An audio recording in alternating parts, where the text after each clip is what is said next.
This story begins with a voice saying that the kingdom of Kangming was where the four immortals established their sex. No disciple had ever been able to reach the ninth step of the Jade Heaven staircase, let alone pass through the 9 heavenly tribulations destruction matrix created by Empress Lizin. However, that day the story would be completely rewritten. The scene shifts to an unknown person, and the system states that he would need to spend 20,000 rage points to break the formation. With the boy accepting the offer, the system begins to load, and above him, a massive magic circle appears. The guy then orders it to disperse, and in an instant, that enchantment shatters. A light begins to envelop the boy's body, which then starts to leave the island, falling onto the one next to it. The guy thinks that he was too exhausted, wondering if he had passed the test of the 4 immortals. Right after, an unknown voice asks how he managed to pass the test. Confused, the boy looks up, where he finds himself face to face with a girl standing in front of him. While the young man wonders if she could be one of his future masters, the girl asks him to answer her question, mentioning that with his current status of achieving only the first level of body refinement, it was impossible to climb the Jade Heaven staircase, let alone pass through the 9 heavenly tribulations destruction matrix set up by her sister. The protagonist stands up and questions whether she had not seen it with her own eyes.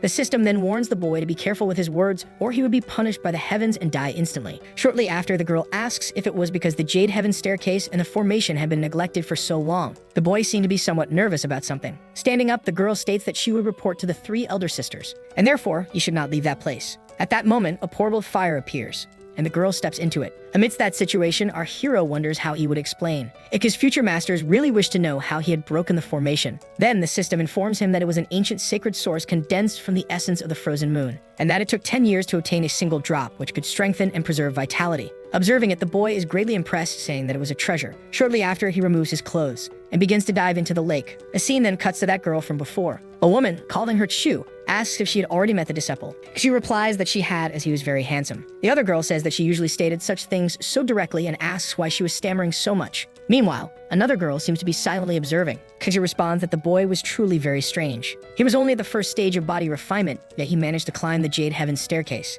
and inexplicably broke the 9 heavenly tribulations destruction matrix, questioning if such a thing was really possible. The other girl says that if that were the case, her disciple must be 1 in a million and had very unusual luck. Another girl says she suspected either cheating or an error in the 9 heavens tribulation annihilation matrix, because it had not been used for a long time. The other states that the 9 heavens tribulation annihilation matrix does not make mistakes. However, the other girl replies that she only meant to say that the boy was very abnormal. The other responds that since he had passed the test, he was still their disciple. Shortly after, another woman says she could hardly wait to meet that guy. Thus, time passes and she returns to that place, wondering where the young man was. Meanwhile, he was submerged in the lake. At that moment, he rises. Xiu, seeing that, becomes very irritated. Our hero then is very pleased that she is already back, mentioning that the other 2 masters were also there. Xiu, however, is furious, asking how he dared to bathe in the immortal condensation pool. The protagonist, observing the situation, thinks that the girls seem to have a very stressful temperament. But at that moment, he seems to have an idea. Grabbing a towel, he asks what was wrong with taking a bath, as he valued cleanliness and bathed every day. Xiu, watching all of this, becomes extremely irritated, and the system congratulates the boy, saying that he had enraged the 9-leaf sword goddess and therefore gained 9,000 rage points. And at the same time, due to his shameless behavior, the system grants him the divine destruction technique, which was a bare-handed blade defense capable of completely blocking any attack with a cooldown time of 7 hours. However, our hero did not seem very pleased with that ability, saying that he was in front of the 4 fairies of Kangming, and for that reason, he needed something much more impressive. But the system asks him not to underestimate its judgment. Xiu, very irritated, questions why he is mumbling and says that he should leave that pool immediately. Standing up, our boy responds that he would leave immediately. Meanwhile, the other 2 girls seem very surprised, commenting that that piece was not so small. Xiu, apparently embarrassed, asks who told him to stand up, as he should put on his clothes immediately. But the protagonist responds that it was she herself who had ordered him to do that. Right after, she becomes extremely irritated, stating that there was no way she could have a student like him. Then she begins to draw a sword from a portal, initiating some kind of enchantment. Our hero, observing that, is surprised by that power, because that sword was extremely powerful. The boy thinks that he hopes that ability is real,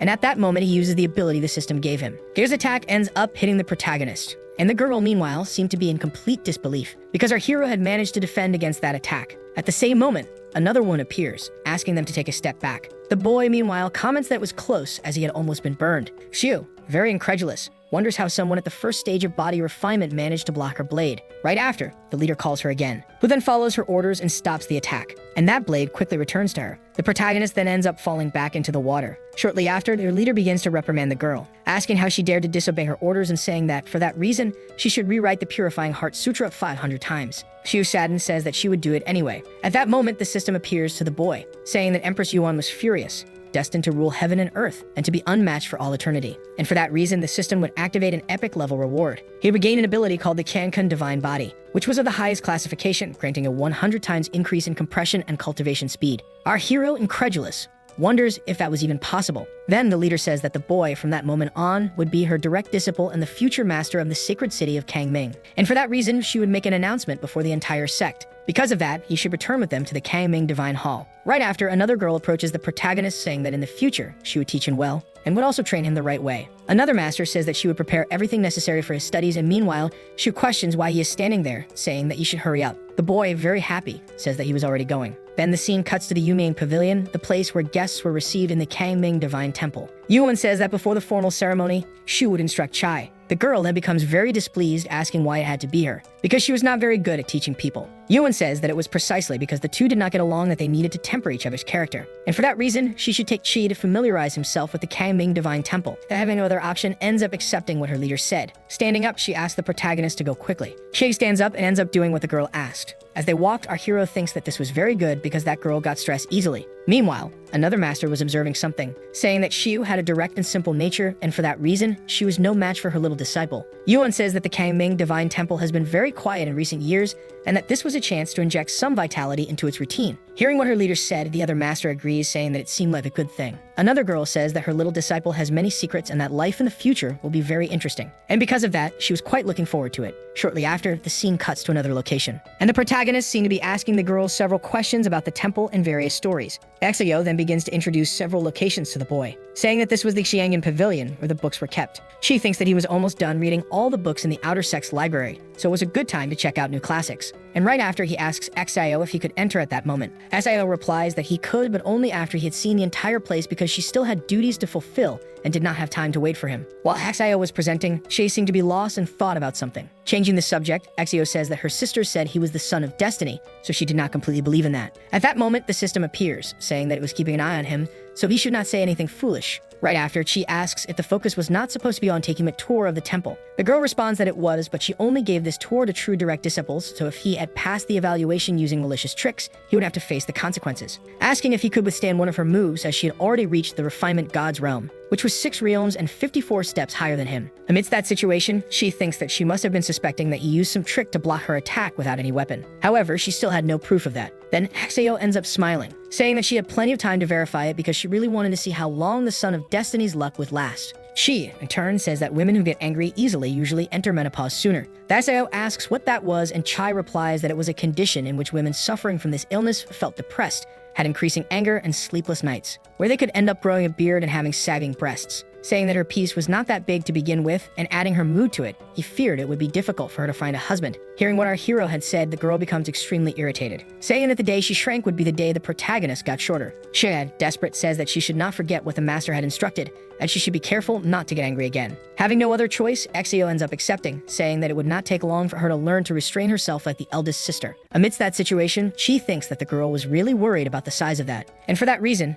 he had hit the mark. Right after, Chad calls the girl again, saying that it did not matter if it was small because his lower part was too. Once again, Xio becomes extremely irritated by that, starting to draw her sword again, saying that no one could stop her now. Thus, time passes and Chi seems to be holding a cleaver, thinking that it was excellent. Right after, he starts preparing a meal, saying that he was the best at doing that. Then he takes the dishes and says that dinner is served, beginning to hand them out to his masters and asking them all to try it. All of them, observing that, seem surprised because the food's appearance was very good. Another master asks what that light from before was, but the protagonist asks them to just taste it first, as he wanted to resolve that matter beforehand. And right after, all the masters end up tasting his food, becoming very surprised by the flavor. Yuan says that it was not bad at all and that it had been a long time since she had tasted something like that. Another master says that the sensation was as if a phoenix had been reborn from the ashes. The others also apparently liked it. Yuan asks where he had learned to make those 4 dishes, and the boy responds that it was just love. Right after, another master approaches, saying that she was really very satisfied. Then she asks Xio if she had liked it, and the girl tells him to sit and eat quickly because afterward he should go back to his room and practice well.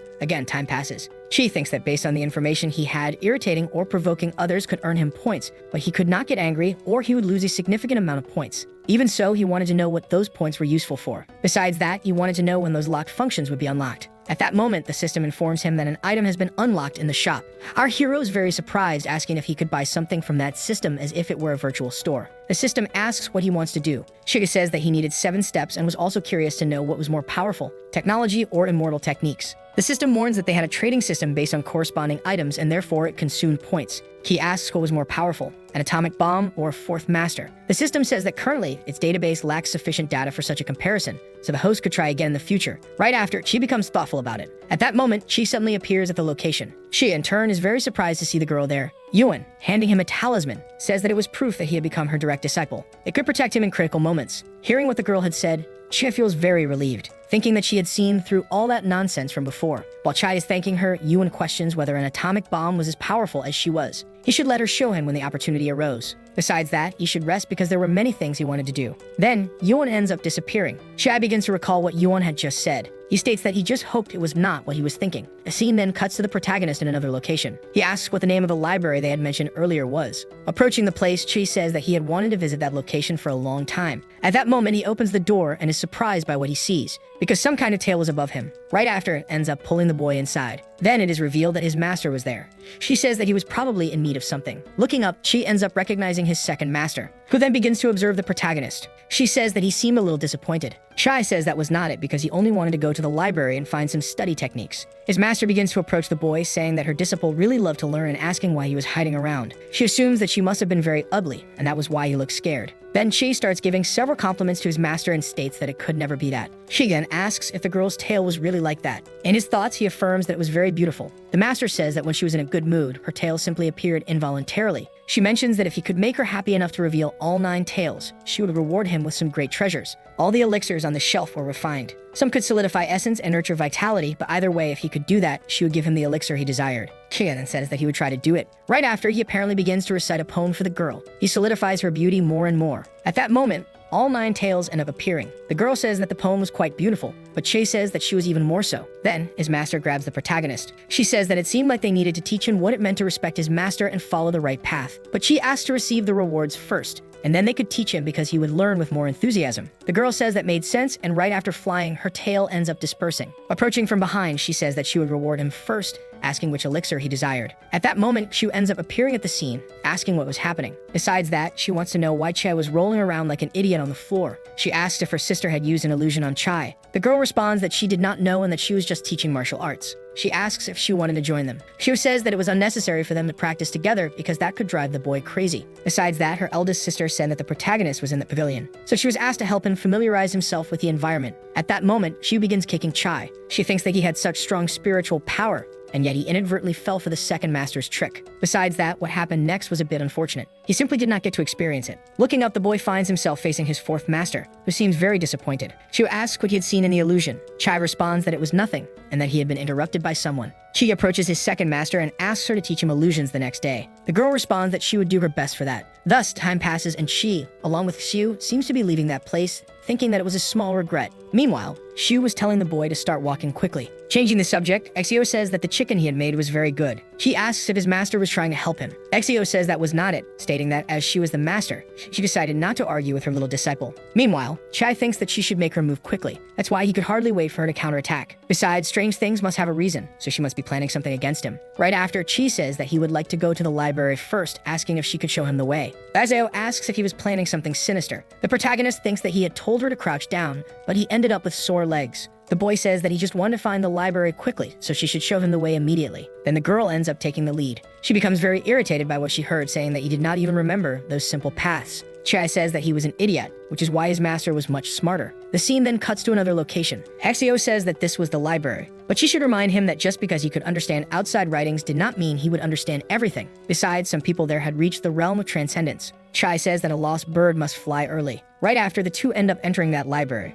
Exio says that the third master was in that place. Looking ahead, she ends up encountering his third master. Meanwhile, she seemed to be reading a book. Approaching the girl, she greets her. However, his master seemed to ignore him. Exio tells him not to worry because when the third sister was focused, she tended to ignore people, stating that he should come with her. After all, though she did not come there often, she was quite familiar with the place. While standing next to Exio, the protagonist looks back again. Exio, pleased, says that she had found what she was looking for because she remembered that her 9 directions sword technique was in that cabinet. Xue, disappointed, says that half an hour had already passed and she had only found that book. Hearing that, the girl becomes irritated, asking him to leave her alone. Right after, Chi ends up looking back and is very surprised by what he sees, because there was a pile of books thrown in another place. Then he ends up picking up one of them, coming across Axeo's sword technique. The boy then becomes very sad, thinking that her sword technique was lying on the ground like trash. At that moment, another master appears behind the boy, saying that the book was off limits. She, in turn, is very surprised, realizing that his master was behind him. Right after, a girl says that she had not noticed the protagonist while she was reading. Looking down, Axio ends up spotting her sister. Then she descends from that place,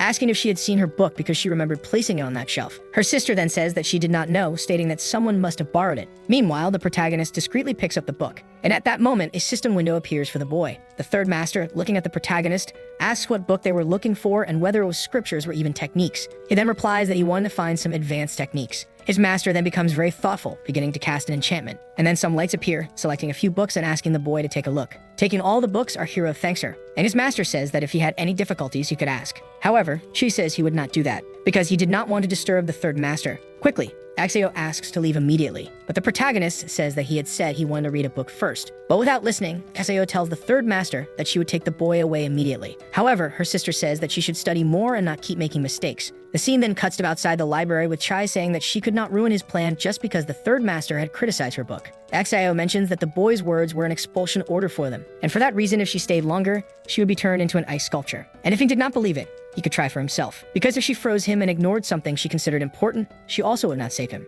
Chi then becomes very thoughtful, stating that seeing her expression, it did not seem like she was lying. Axio says that she had warned him before not to provoke the third master, especially when she was focused on something. Chai says that if she wanted him to keep it a secret, she would have to pay the price. Otherwise, he might accidentally let it spread to everyone in the sect. Xiu then becomes very irritated, saying that he had set his own deadline and for that reason, she would not stop him. At that moment, a system screen appears for Chi, congratulating him as by continuously irritating Xiu in a short period, he activated special rage value points which unlocked the mission system. Realizing that Che was ignoring her, Xiu becomes very irritated, asking what he was mumbling about. Chi thinks that even if he had some starter packs, he really enjoyed provoking his mentor, which made the system extremely wicked. Thus, the boy remembers when he first activated the system and how that damned system had played tricks on him. Moreover, it did not provide any information about the points and relied on trial and error for him to discover the results himself. However, having just crossed over, he had already suffered greatly from society. Right after, Xiu says that she didn't care about explaining things to him because it was like playing the flute for a cow. Amidst the situation, Chi thinks that he needed to find a way to participate in the inner court evaluation, and for that reason, he was very afraid of the tricks that system might pull on him again.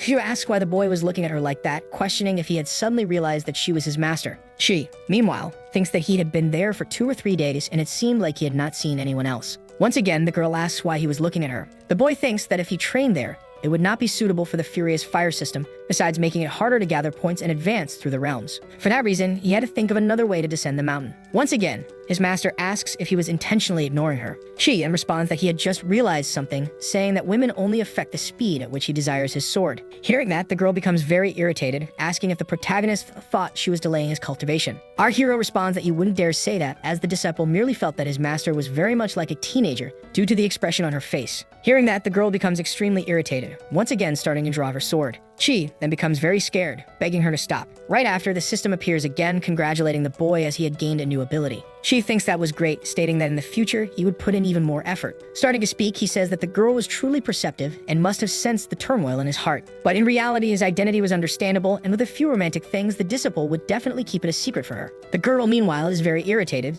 saying that since the protagonist loved cultivation so much, she would create a refinement knife technique for him. Right after, she starts attacking the boy. He asks her to wait a minute, saying that he wanted to make a bet. At that moment, Shu stops her attack, asking what kind of bet he wanted to make. Chai says that he wanted to participate in the inner court evaluation 1 month from now, and for that reason, he should bet on whether he would be able to enter or not. Xiao says that he should know that to become an inner court disciple, he needed at least to have reached the foundation establishment realm. And even though he had secretly used the condensation pool to advance to the 7th stage of refinement that day, the Empress took 3 months to break that barrier. And what he was doing now was not aiming high, it was simply kicking his brain like a donkey's hoof. He asks if, by chance, the girl was afraid to bet with him. Xiu says that she would accept the bet, but wanted to know what the conditions were. And if she was not interested in those conditions, the master would continue teaching him that technique from before. Chai says that if he failed the inner court evaluation, he would leave the Kangming Divine Temple forever. Kaisu says that becoming a disciple of the four immortals was the dream of all disciples of the temple, asking if he had really thought that through. And the protagonist responds that he had already considered it before. The girl says that he was very arrogant and naturally would not stop there, asking if he really believed he would pass the exam.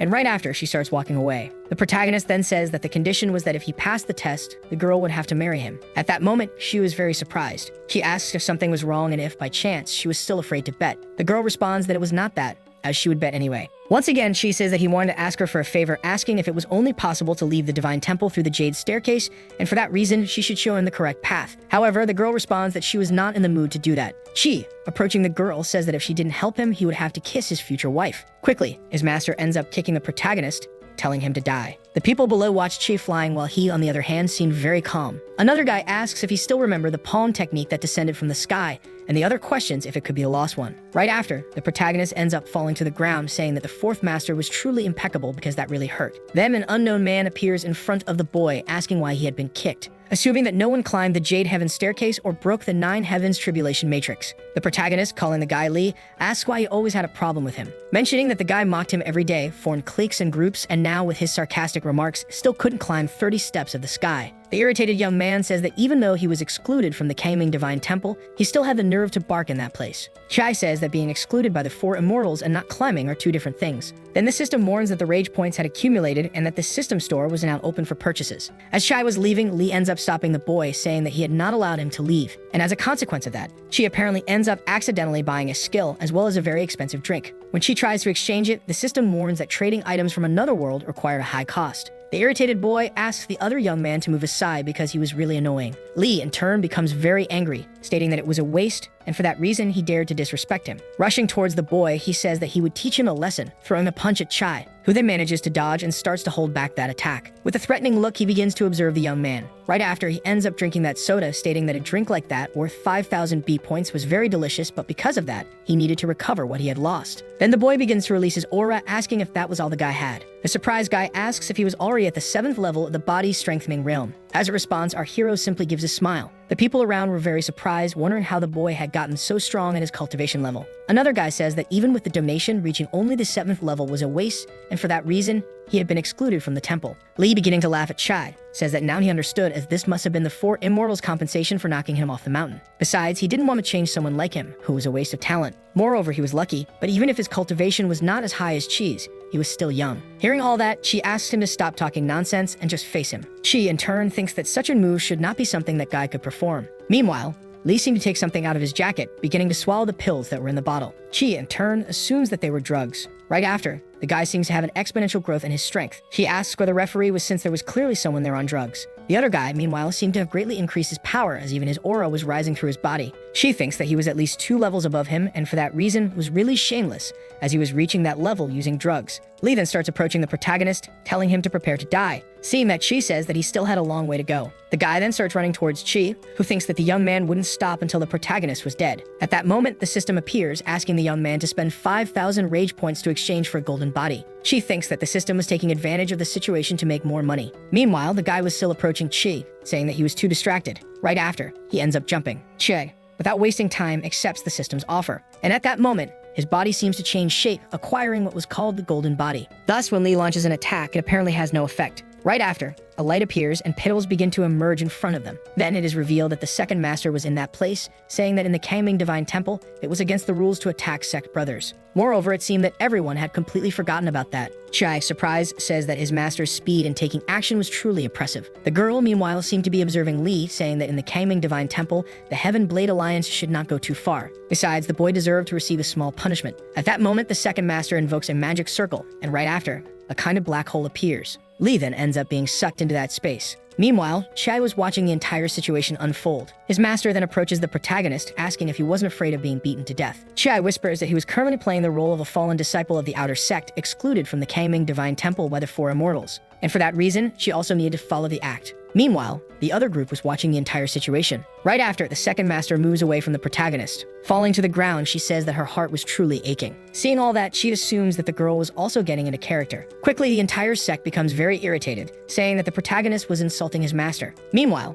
the second master laughs at the boy, asking how her performance was. Besides, she wants to know if she needed to do anything else. Chai responds that it was already enough because he could handle the remaining matters alone. Then the second master moves toward the protagonist and asks what happened. The girl says that she had not had enough fun yet, and right after, she starts running. The entire sect watching that seemed very furious, saying that they really should help the second master. And everyone starts running after Chai. The second master says that if they were going to play, they should fully commit to it. The scene then cuts to another location, and that group from the sect was still chasing the protagonist, who thinks that the rage system would only create more enemies for him and that he needed to carefully manage all the points and enhance the provided abilities to evolve. Otherwise, sooner or later, those knave investors would exhaust him to death. Besides, he needed to decide where he would escape to. Right after, the boy looks ahead, realizing that he was in front of the isolated waterfall behind the outer sect. Taking advantage of the situation, the boy moves closer, wondering how he had arrived at that place. Looking further, he notices an unknown girl bathing there. Thus, the boy is very surprised to realize that it was one of his masters. Looking ahead, the girl ends up noticing Chi and asks him to come closer. Quickly, Chi kneels, apologizing for the inconvenience and mentioning that he truly did not intend to spy.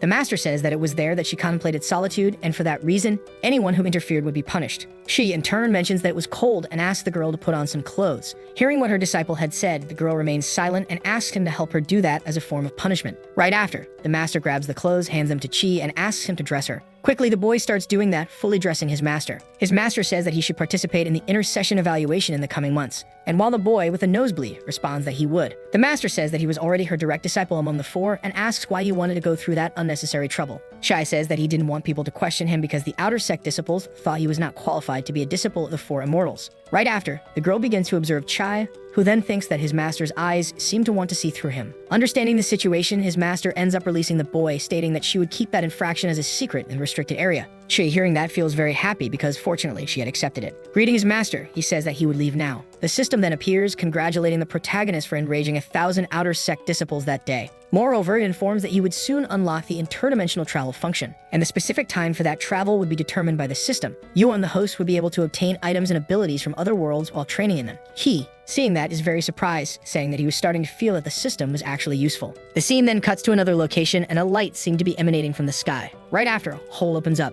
and Lee, meanwhile, appears to be falling from the sky, shouting that Chi should wait for him because he would definitely kill him. The scene cuts to an explanation, stating that the spiritual cultivation hall was a formation created by the Empress specifically for the cultivation of disciples in the Kangming Temple. It is said that with each additional layer of the spiritual cultivation room, the pressure endured during cultivation increases by 100 times. In other words, the spiritual pressure on the 18th underground floor is as high as 180 times. Meanwhile, an elder seems to be conducting an evaluation, calling the next person. Thus, it is finally the turn of our protagonist. The other man then asks for the protagonist's name, along with his cultivation realm and height. Our hero responds that he was at the 7th level of the body refinement realm and was 5.5 inches tall. The man is very surprised, asking if he didn't mean 5.5 feet. She, embarrassed, thinks that the man should have only asked about his height and not exaggerated the length. While conducting the evaluation, the elder instructs him to go to the 2nd floor, warning that if he couldn't handle it, he should leave and not force anything. Otherwise, he might become disabled or even explode. Che, disappointed, asks if the 2nd floor wasn't too easy, as he was participating in the intersect evaluation next month, and he needed to at least reach the Foundation Establishment realm.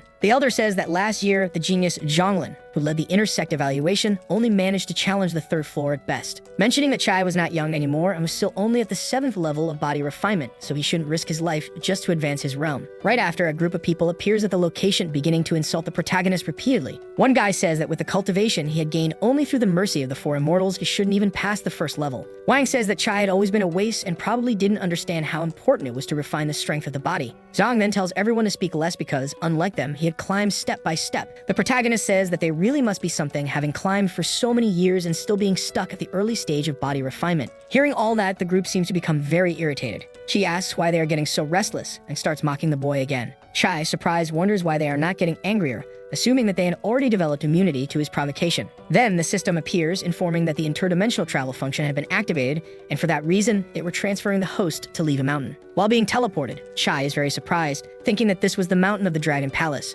The system warns that the transfer was complete, and the scene cuts to that mountain. The system informs that this was the palace of the future Dragon Master, and that his memories had been synchronized with that body. The original host had broken the chess game and was preparing to inherit the divine art of Bai Ming. However, another man named He had encountered an obstacle in the process. Chi, in that body, says that if he learned the divine art of Baiming, he would not be able to distort the spiritual expression of the 18 levels of the spiritual cultivation hall. Right after, the boy looks back and finds himself facing his master, who then says that he was an ugly monk and for that reason had scared him, asking if it was him who had broken his chess game because he seemed to have some skills, although he was a bit ugly. Observing the boy's expression, he asks what the problem was, stating that he was about to pass on the divine art of Baiming, and for that reason, he was concerned that the next generation was going to be too ugly. Then the system starts issuing multiple alerts, saying that this master only cared about the appearance of his disciples. Once again, that master asks why the young man was so ugly and starts observing the protagonist again. Chai says that he had only heard his master's name, and when he saw him in person, he realized that the name really suited him. After all, he had been pondering the meaning of his name for a long time. Right after, the boy puts on a wig identical to his master's hair, who then becomes very irritated, asking what the boy was saying, and Chai responds that he was just an old man who spent all day standing still. The master then becomes very irritated,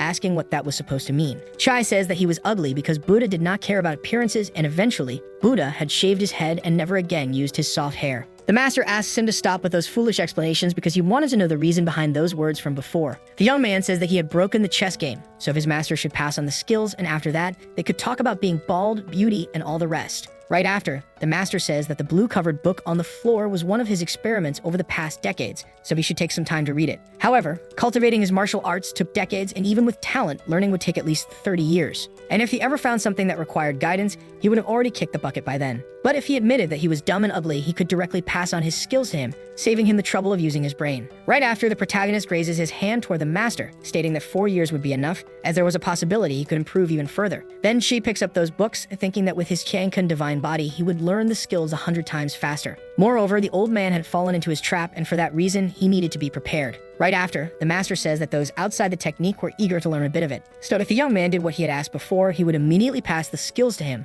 fulfilling his final wish in life. However, our hero asked to abandon that idea because he was the kind of person who, if told to go west, would go east. His master then wonders if when he shaved his head, he also boiled his brain. While sitting, Shi says that he would learn soon, but his master had to promise something because it had to be a negotiation. At that moment, the master is very surprised because that was the real guy. 4 hours pass and Shi still seems to be meditating. His master, meanwhile, looks very surprised as the young man was floating while meditating. Moreover, he was very disappointed because he didn't know he was capable of doing that. Right after, Shi opens his eyes, saying that he had learned a lot and in addition, had identified some mistakes in the master's book, so he optimized its content. The master says that to learn the divine art, he should dissipate his internal energy. Otherwise, it would conflict with several other body techniques. Besides, he did not know what his ancestor used to keep his hair soft, but he could not lie because that was his ancestral motto. Observing the situation, the protagonist says that it seemed like he needed to show a few tricks for the master to believe, asking if mastering that technique meant that all the martial arts in the world would be at his disposal. Besides, now that he was immune to poison, he didn't need to protect his entire body. Hearing all that, the master replies that he was correct.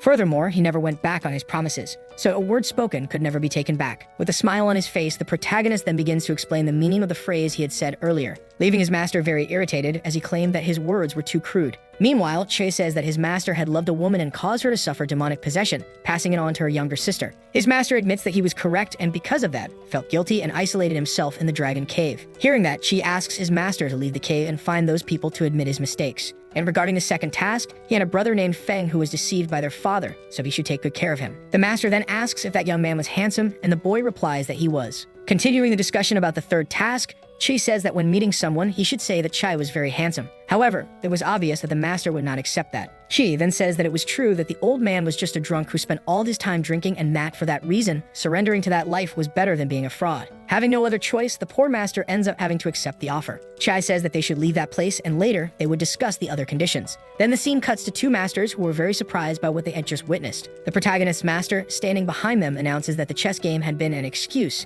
and that now Chai was his true disciple. At that moment, a system screen appears for the boy, congratulating him for completing the mission and acquiring a divine technique. Moreover, he could now return to his world. Seeing that, the young man becomes thoughtful, wondering what would happen to that place when he left. Since he had rewritten the story of his childhood idol, the scene then cuts to Chai already teleporting. Looking around, he realizes that time in the main world had not passed. Moreover, the interdimensional travel function was a weapon for cultivation, and as long as he did it a few more times, he could reach the peak of life. Right after, another man appears, saying that he was advising him to have some self-awareness and go to the second floor to cultivate. And if he didn't do that, he could end up suffering the consequences. Shi, looking at the guy, asks who he thought he was, stating that, in fact, he would go to the 18th floor. The guys hearing that are very surprised, asking if he knew that he was walking toward his death. Shi says that if he came out with his body intact from the 18th floor, they wouldn't be able to look in the mirror again. And the others would have to say that their other friend had his butt on his chin. Another guy says that if he wanted to die, they couldn't stop him, and for that reason, if he managed to come out alive, they would talk again. Right after, the protagonist asks his master to take him to the 18th floor. The elder says that he didn't mean to get into fights with his disciples, and that this was not a trivial matter. And for that reason, he shouldn't ruin his cultivation path over a moment of anger. However, the boy had already decided to do it. At that moment, a voice suddenly tells him to sign up the boy. Then an unknown woman appears, saying that the path of cultivation was very arduous, and that if everyone could easily achieve greatness, cultivation would be very simple. And since he had chosen to challenge himself on the 18th floor, he should be prepared. Hearing all that, the elder ends up accepting and begins to sign an 18th floor talisman. Right after, Chai thanks the girl, thinking that he didn't expect to see the leader in that place, as she rarely appeared except to teach. Moreover, it was said that she was the healing saint of the outer sect, and that if something happened, she wouldn't be able to stand by. Starting to mock the other guy, Chi says that they would meet again later. His master asks him to stay on the other platform because he would be teleported to the 18th floor. Chi then begins to approach that pedestal, and at that moment, he starts being teleported, soon finding himself in front of a giant door. Meanwhile, the other girl was watching the protagonist, thinking that she wanted to see how he would handle the spiritual pressure, which was 180 times stronger than normal. The other group didn't seem very convinced that Chi would be able to deal with it. They mentioned that the boy was one of the 4 immortal disciples, and that his death would be even more disgraceful. The scene then cuts to the protagonist trying to open that door when a voice asks where that ignorant brat had come from, placing his dirty hands on them. Then the 2 doorknobs apparently start arguing with each other. Shai, surprised, asks if they were actually alive. Right after, the door starts speaking, saying that it had been many years since they had seen a newcomer, so they should hurry and let him in. The other doorknob, observing the boy, notices that he was quite young. With a smile on his face, Chi states that he would pass the test, and for that reason, they should let him through. The other doorknob says that he was being very arrogant, but if he was in a hurry to die, they wouldn't stop him. Right after, the door begins to open and a giant glow starts emanating from it. The scene then cuts to the interior of that place where a gigantic city is revealed. Looking around, Che thinks that the scenery in that place had nothing to do with its name. Moreover, it was more like an isolated paradise. As the boy walks, he comes across a girl under a tree who was apparently the mistress of that temple. She, in turn, seems surprised because, in fact, it was a woman. Right after, that girl opens her eyes, asking if our hero was a candidate for the test. Bowing, she says that was exactly the case. Starting to approach, he tries to introduce himself, but the girl quickly launches an attack at him, which he then manages to dodge. However, a crater opens up beneath him. Shirai, surprised, thinks that the girl seemed to have a bad temper. The girl asks if he had permission to proceed. Furthermore, she says that she would ask a question, and he should answer immediately. At that moment, a teddy bear starts speaking, saying that he didn't understand the rules, and for that reason, they should teach him. Hugging that plush bear, the girl says that they were very good, and for that reason, were all her favorites. Observing the protagonist, the girl once again asks what his cultivation level was. Chai says that he was an outer disciple at the 7th layer of body refinement. Moreover, the test specified that disciples in the body refinement realm could be subjected to the Shura Temple test. The girl says that they always asked the question and he answered, so she would ask again, questioning who his master was in the outer sect. Chia calmly responds that it was the 4 immortals of Kangming. The girl says that he was the disciple the 4 immortals had recently accepted, and for that reason, it was wonderful. Because in body refinement, he had to take the test at the Shura Temple. And since that was the case, she couldn't go easy on him, as it might stain the name of the 4 immortals. Observing the situation, she thinks that this test probably wouldn't be easy. Right after, the girl asks him to follow her because the test was officially about to begin. Once again, time passes and Chi appears to be standing on a sort of pedestal. The girl says that it had been a long time since anyone dared to go to the Shura Temple for a test. Then the other objects start speaking, asking if he remembered the child who had gone to challenge it 4 years ago. Because he had almost succeeded, and the most talented individual of the past century had come even closer to passing, making it a true pity. The girl says that she never expected the 4 immortals to choose a mere disciple in the body refinement realm as a direct disciple. However, at least he seemed to have some form of presence. Right after, the girl begins to encourage the protagonist, telling him not to get discouraged because there was always a chance, since he was a disciple of the 4 immortals. She, in silence, wonders if that girl wanted to assert some authority, but without any further delay, the girl begins the test. At that moment, a circuit of water begins to form around the boy. The girl then says that he should take the test inside the water cage. The system warns that the test was divided into 4 stages, with pressure multipliers tripling each time. And due to the palace's magic restrictions, all stages of the test had to be overcome for his realm to improve. He asks if the Northern Ming divine art could affect that pressure test, and the system responds that it could, beginning to provide some specifications. She asks if the system could remove the cooldown period for him, and the system, incredulous, questions how that would be possible. The frustrated boy thinks that it wouldn't be easy since advancing his realm had to be his priority. Once again, the girl asks if he was ready. Che, meanwhile, seems to be trying to calm himself. And as he says that he is prepared, he thinks that as long as he carefully planned his skill timing and method of use, there shouldn't be any problems. The girl says that the first phase was heartbreaking Aladdin. At that moment, a woman in the form of water appears, and with her, an unknown weapon emerges. The girl thinks that the advantage of the body refinement realm was significant in the first phase, and even with triple pressure, it wouldn't cause too much harm. The scene then cuts to that creature advancing toward the protagonist, who seemed to be struggling. The system warns that the cold essence pool of Kangming Temple was used to temper his body, and for that reason, suggests that he immerse himself in it more. Right after, she asks them to continue. The girl announces that she would begin the second stage, and right after, another magical creature appears, starting to unleash a sequence of attacks against the protagonist, who then ends up falling to his knees on the ground, feeling very surprised because it was 6 times stronger. The girl says that if he gave up now, he could leave unharmed, but if he continued in less than 10 seconds, his body would explode into tiny pieces. However, she was very determined and asked to activate the Northern Ming Divine Art. Right after, a yellow aura begins to emerge around his body, which apparently starts to offer resistance against the magic. Even shaken, the boy says that he had endured the phase, and for that reason, he was calm, thinking that the third phase would have 12 times greater pressure, and that if he didn't use the Northern Ming Divine Art, he would be instantly crushed. However, since he had already used it once, if he waited until the third phase, he could pass smoothly,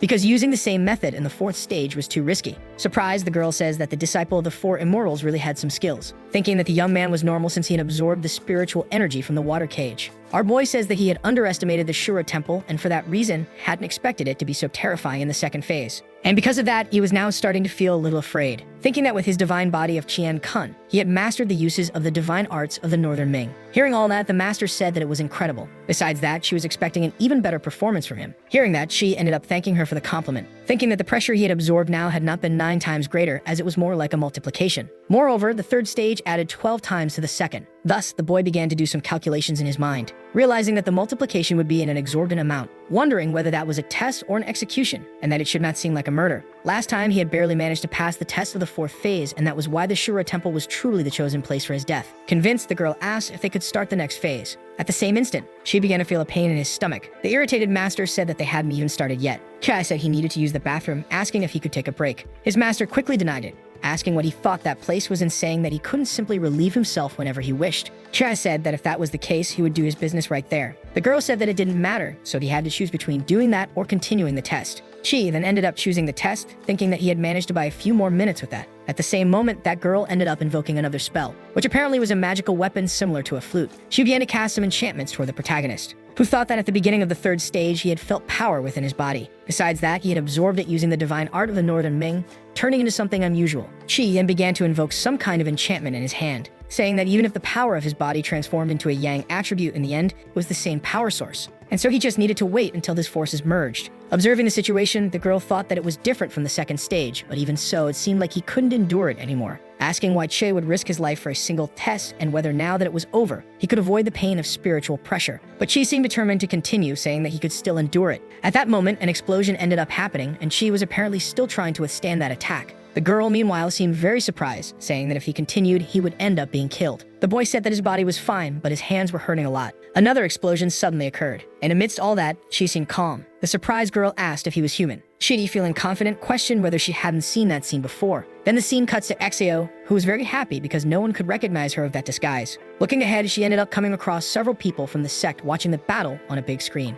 Another guy asked if they remembered the judgment of the 4 immortals because they were all blind and the first 3 tests were definitely rigged. And because of that, the 9 heavens of the Empress and the Cataclysm formation had been inexplicably broken. The other girl asked if he could truly claim that he was betraying or if he really believed that the 4 sages were watching that. Even so, everyone should calm down because they should see how the protagonist was mastering the 4 forms. Meanwhile, the girl thought that she had the feeling that he had chosen the 18th layer only after being sure that he could pass the test. Even so, she had all the time in the world, so she was just going to observe calmly. The other guy asked them not to lose focus because it wasn't as if he could magically pass, and besides, a person's luck couldn't always be that good. Then Teseo suddenly appeared, asking if the guy was cursing someone behind their back, something only a villain would do. Moreover, belittling the disciples of the 4 immortals was underestimating their prestigious power. The guy then asked if the 4 immortals would expel that person if they valued them. Besides that, if the protagonist were truly a disciple of those people, the 4 immortals of Kangming would be nothing more than child's play. Hearing all that, Sao fell silent. Meanwhile, the guy began to carefully observe the girl, saying that he felt like he had seen her somewhere before. Exio, desperate, began to make up an excuse, saying that he was confusing her with someone else. Right after, she started running desperately. Surprised, she asked if those people could recognize her in that disguise. Looking to the side, she started seeing that big screen and wondered if the boy was really going to die. But at that moment, she stopped thinking about those things, saying that that girl was nothing more than a joke to Chi, and certainly the boy wouldn't die, so there was no need to do all that over a bet. Besides, she was still very surprised because the protagonist was doing all of that just to marry her. Wondering if that guy's brain was the size of a pea, the scene then cuts to the protagonist, who in the meantime was only wearing a tiny swimsuit. Right after, he started sneezing, realizing that he was without his clothes, thinking that someone might be talking about him behind his back and that the sneeze had hit him so hard that his bones felt like jelly. Soon after, that girl said that the person who could destroy the formation mist through the 9 heavens must be truly skilled. And because of that, the boy really did possess certain abilities. Chai then asked if she was afraid of not being able to defeat his 4th master. Hearing that, the girl was surprised. Once again, the scene cut to Xu, who thought about how embarrassed she felt to be praised in front of so many people. Back to that girl, she seemed very nervous, saying that it was a joke because that girl was nothing more than an idiot. Observing the girl's reluctance, the protagonist thought that he had made her take the bait, saying that they shouldn't even talk about the 4th level test since he had passed all 3 of the first ones. If the 4th master were there, a single strike from his sword would have already defeated that girl. Back to Xu, the girl wondered what Chai was talking about. When they got back home, she would have to talk to that guy to put him in his place. The scene then cuts to an explanation, saying that that world was blessed by the gifts of water, plants, mountains, and other things. Water was the most powerful source of life, like a warm embrace. In the celestial lake of Kangming's sanctuary, the spirit of water gave birth to a precious baby. The baby, blessed by water, also received the love of all creatures. However, there was something that would disrupt all of that, and apparently it was that girl from before. The other woman wondered if that child was of the water type or even the fire type. Meanwhile, the other girl in a miniature version said that she loved that game. Approaching her daughter, the woman said that the lotus would bloom and also grow, inheriting her position. But before that happened, she should take a look at the mortal world. The little girl in disbelief said that it was fantastic. Then the scene cuts back to the present and the girl seemed extremely irritated. Chai said that the 18-layered Astra Temple test was just a paper tiger because it looked intimidating but was easily defeated by anyone. Amidst all that, Chai thought that he had managed to make her very angry. The system notified him that she had really accumulated many rage points. She, observing that, said that it was really vulgar. At that moment, the girl realized what she was doing. Chia told her not to worry about making up for it now because it was already too late. When he left there, he would expose her true intentions. All the people in the sect were very surprised, thinking that they had never met someone as despicable as that. Another guy said that a mere cultivator of the low blood realm was daring to openly insult the esteemed master of Lotus transformation. Feo, meanwhile, watched everything in silence. The scene once again cut back to that battle. The girl said that she had originally intended to show a little mercy to the protagonist, but now that was completely unnecessary. Shay said that he was there to take a test, so they shouldn't get too cozy. Hearing what the boy had just said, the woman once again became very irritated, saying that 4 levels for yet another spiritual challenge were already enough. Right after, that water creature appeared again, wielding its sword. Moments later, it began advancing toward the protagonist, who easily defended against the attack. The girl, observing that, was surprised because Shai was managing to hold the blade with just his fingers. At that moment, the creature ended up dissipating, covering the entire place with its water. A yellow aura, meanwhile, surrounded our hero's body. The people in the sect, watching that, seemed very surprised. Another guy wondered what kind of amulet he had used because not only had he passed the trial, but he had also made the colors soar. Moreover, he had even advanced to a higher level himself. The scene is once again cut to that battle, and all that water was surrounding the place. The examiner, meanwhile, was watching everything in silence and then, in disbelief, asked how that was possible. She then began to approach the girl, who, in the meantime, seemed to have a smile on her face, saying that Ashura Temple was not just a name without substance. Realizing all that, the girl started to cry, and the protagonist was very confused by what he was seeing. The girl said that the protagonist was picking on her, and for that reason, she would not tolerate it. Chai said that just because he had passed the trial did not mean he was that incredible, so she shouldn't cry, asking if he had intimidated her. The people in the sect watching that seemed very frustrated. Cheyenne, disappointed, said that it was always the same story, asking if the trick up her sleeve was just a cry. However, she still remembered everything the protagonist had done, wondering how he had managed that because he had really passed the exhausting test at the Shura Palace, and that guy was truly evolving little by little. Once again, the scene was cut to Chai, asking if the system storage was working. Thus, the boy began to analyze his system screen. Observing that girl, the protagonist thought that he should hurry and calm her down, or she would flood the entire temple with her tears. At that moment, the system notified that the fast travel time was starting. Therefore, the host could be transported to the Tudeng Boru family to conquer the 8 hours. Shortly after, the scene cut to another location and 2 girls, meanwhile, seemed to be arguing. At that moment, an unknown man ended up opening the door, and that apparently was the protagonist in another world again. Soon after, someone grabbed the boy's shoulder, and the woman, calling him her son, stated that there were many people who invite his life, asking what more he had to be dissatisfied with. However, the boy replied that he had no complaints, and because of that, he was extremely satisfied. Approaching those girls, a young man said that he had arrived. Observing the system screen, our hero asked what kind of challenge that was because it was clearly just handing out gifts. Sitting down, the protagonist asked what they wanted to play. The other girl asked why he was there to play with them. Chia said that before he had been a fool, but today his eyes had been opened, and having a beautiful companion by his side was a true blessing. Therefore, there were countless fun activities to enjoy. Soon after, the boy ended up picking up a game piece. The other woman said that her husband was not only skilled in playing musical instruments and other things, but also an impressive master of board games.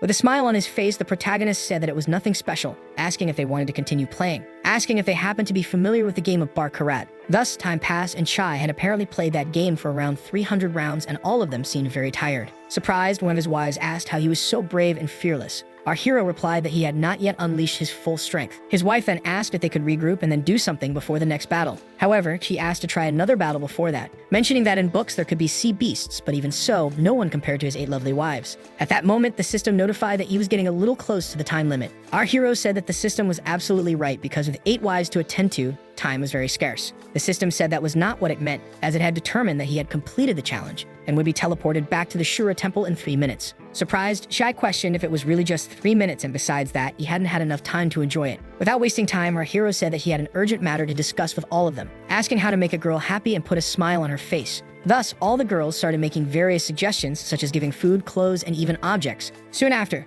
the other girl, frustrated, asked if he was really going to have another wife. So all of his other wives started confronting the protagonist. At that moment, a book started flying toward the boy. Grabbing it, the young man wondered what it was. His mother then appeared, asking if he had forgotten about that book. At that moment, the system began synchronizing that book. Chai, surprised, said that it was truly a real gem. The system notified that he was about to be transferred back to the main world, so he should be prepared. She said that it was difficult to say goodbye when they were together, so when they were apart, he would trust that fate would unite them again. The other girl, confused, asked what he was talking about. Soon after, the protagonist began to disappear, being teleported back to his original world. Back to the present, our hero seemed to be meditating. Upon regaining consciousness, he realized that he was back, and in front of him, that other girl was still crying, saying that she really couldn't take it anymore. Then the protagonist asked the system if he had unlocked all privileges, and the system responded that it had already done so. Thus, the protagonist said that they should really start analyzing that book. She, in turn, began to approach that girl, saying that she shouldn't cry because her eyes would swell, saying that during the test, he had been paying attention to her, and by observing her, he realized that she never had any real intention of bullying him, and that the Immortal of the North could safely say that this was the most popular style of the moment. Showing some clothes, he asked who was in favor and who was against it.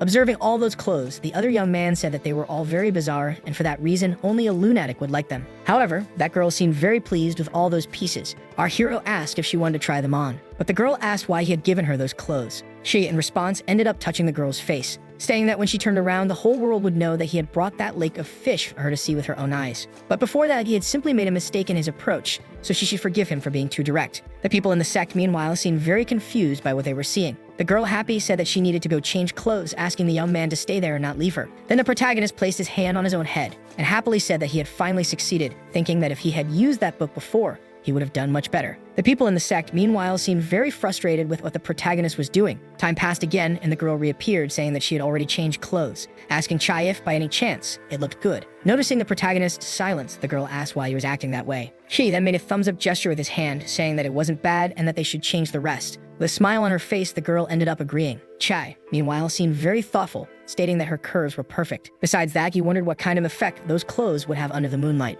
Thus, a cycle of various outfits emerged, and the girl continuously tried on all of them. Time passed again, and the girl, happy, asked if all of that was for her. In response, she said yes. Noticing the protagonist's kindness, the girl said that he was very kind, and for that reason, he was her favorite. The scene then cut to another location, and that girl said that the protagonist had given her made clothes, and for that reason, she should return the favor with some other gift. Soon after, those other creatures ended up opening a door. She asked if that was a gift, stating that it seemed too good to be true. The girl said that it was something very valuable and would definitely be useful. Meanwhile, the people watching from outside the sect could not see what was happening, so they were very frustrated with what had happened. Once again, the scene cut back to where the protagonist was. That girl, meanwhile, seemed to be looking for something. Soon after, she found what she was looking for. Picking up a box, she said that it was something her mother had given her, and that now that it no longer had any use for her, she would give it to the protagonist as a token of appreciation. That ring was capable of dissipating the oppressive aura of the enemy's spiritual pressure and was a sacred-level artifact. Other sacred-level artifacts required mastery of at least one level of transcendent void to be wielded. However, that magical tool carried her mother's blessings and could be used beyond borders. Shai said that since the girl was giving him that with sincerity, he would humbly accept it. And since they were friends, the girl should say what was on her mind. Hearing that, the girl was surprised because the protagonist had called her a friend. Shai, confused, asked if he was perhaps being impulsive about that. But the girl replied that he wasn't,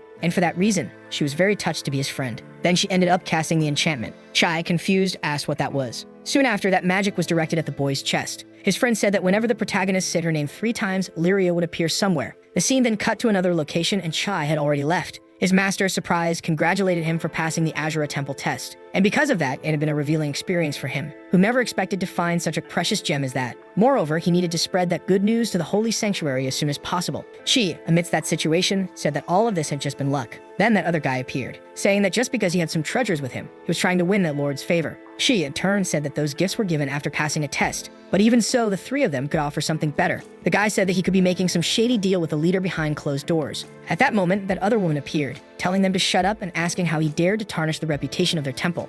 Everyone had witnessed Chi's performance during that evaluation, so there was no doubt about his abilities, questioning if he understood the gravity of his actions. The other guy, desperate, said that he understood, and soon after, he ended up apologizing. Then that girl congratulated the protagonist for passing the test, stating that he had also gained the qualification to take her examination, and that he didn't need to worry because she would be watching over him during the inner circle evaluation, so he should trust her. Hearing all that, Chi thanked her. That guy, meanwhile, was very frustrated, thinking that his luck wouldn't remain that good forever. Time passed again, and the scene cut to Axio. The fourth master said that Axio was looking like a ray of sunshine and asked what the good news was. Axio said that she was witnessing a lotus blooming before her eyes, and for that reason, she was very happy. The fourth master asked why she was going to the meditation hall, and Axio responded that it was to see the protagonist. The fourth master asked if she was hiding something from her sister, because it seemed like she had grown in some way. Axio said that that boy was challenging the legendary Shura temple for no reason, and because of that, she was afraid that he would end up being killed. Because her older sister had entrusted her with the responsibility of being his mentor, she had no secondary motives. The fourth master said that it was normal to have some peculiarities at that age, so she shouldn't worry, as it was just a sign that she was alive. The scene then cut to another location, and Sao seemed to be taking a bath. Soon after, she got out of the bathtub. Then she picked up a piece of paper. At that moment, the protagonist appeared.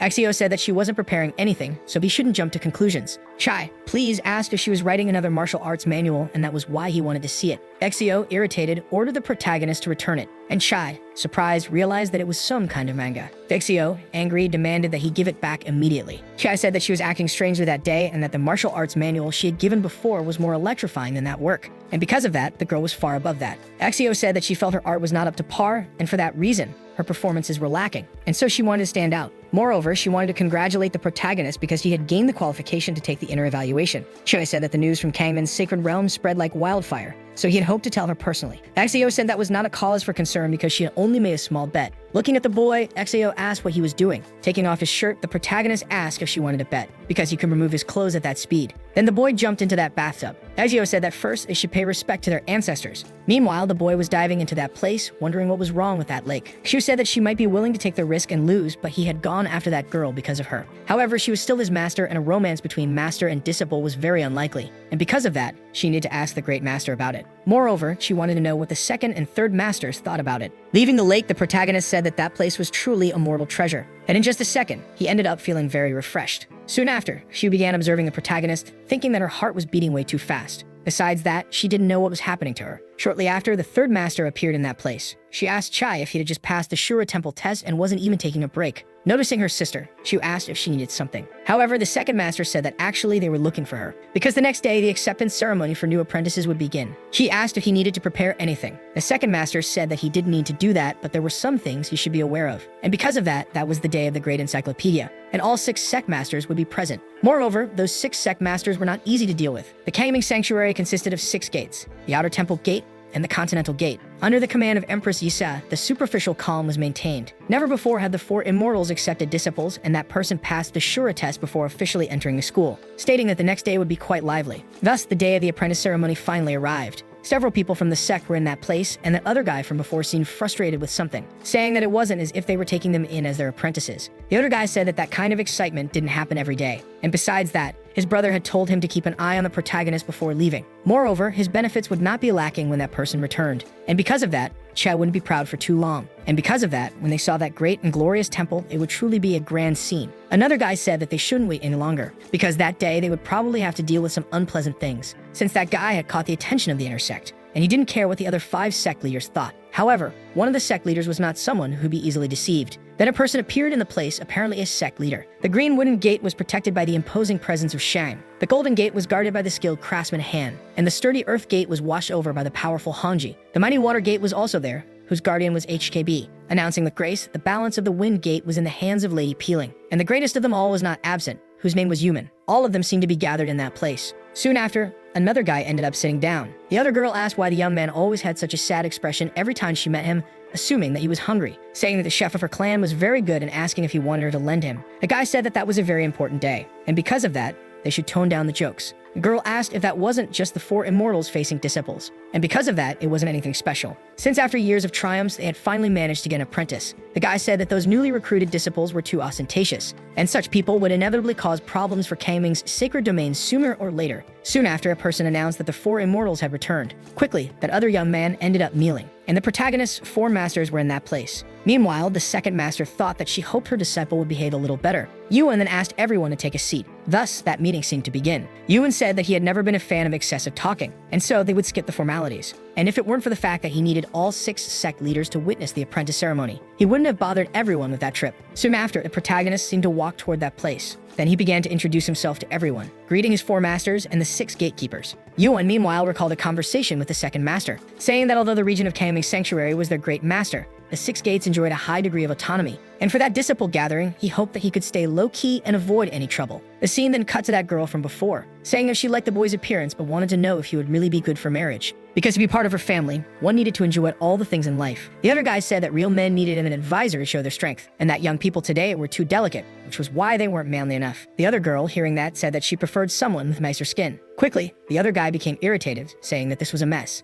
mentioning that the great empress had taken her throne, radiating all her power and grace, and asking how they dared to disturb that. Yuan, hearing that, said that he expected all of them to speak their minds freely, because at the heart of their community was unity. Soon after, that guy began observing the protagonist. Approaching him, he said that the 6 of them were loyal to the 4 immortals, so they should be careful in every way, mentioning that there were rumors that the young man was supposed to climb the stairs of the Jade Sky, effortlessly breaking the 9 Heavens Calamity formation. Moreover, he had recently passed the Azura Temple test, and questioning how on earth a mere outer disciple who had only recently ascended to the Yuan High Realm could reach such heights in the blood refinement realm. Hearing what the young man had said, Yuan stated that he did not understand. Yuan then welcomed the protagonist, saying that if he had any doubts, he should feel free to bring them up during the inner evaluation and everything would be discussed, asking the other guy what he thought. The young man said that it was fine, but it was worth noting that only the most outstanding disciples of the last 3 years could participate in the inner evaluation, and if he was excluded from the sect at that moment, it could be a disgrace to the name of the 4 immortals. Hearing that, Yuan reassured them to remain calm, as he would never disappoint them all. The second master, observing that, thought that her disciple was a well-behaved child. As he started leaving, the young man said that he would be keeping an eye on the boy. Yuan, meanwhile, was watching everything in silence.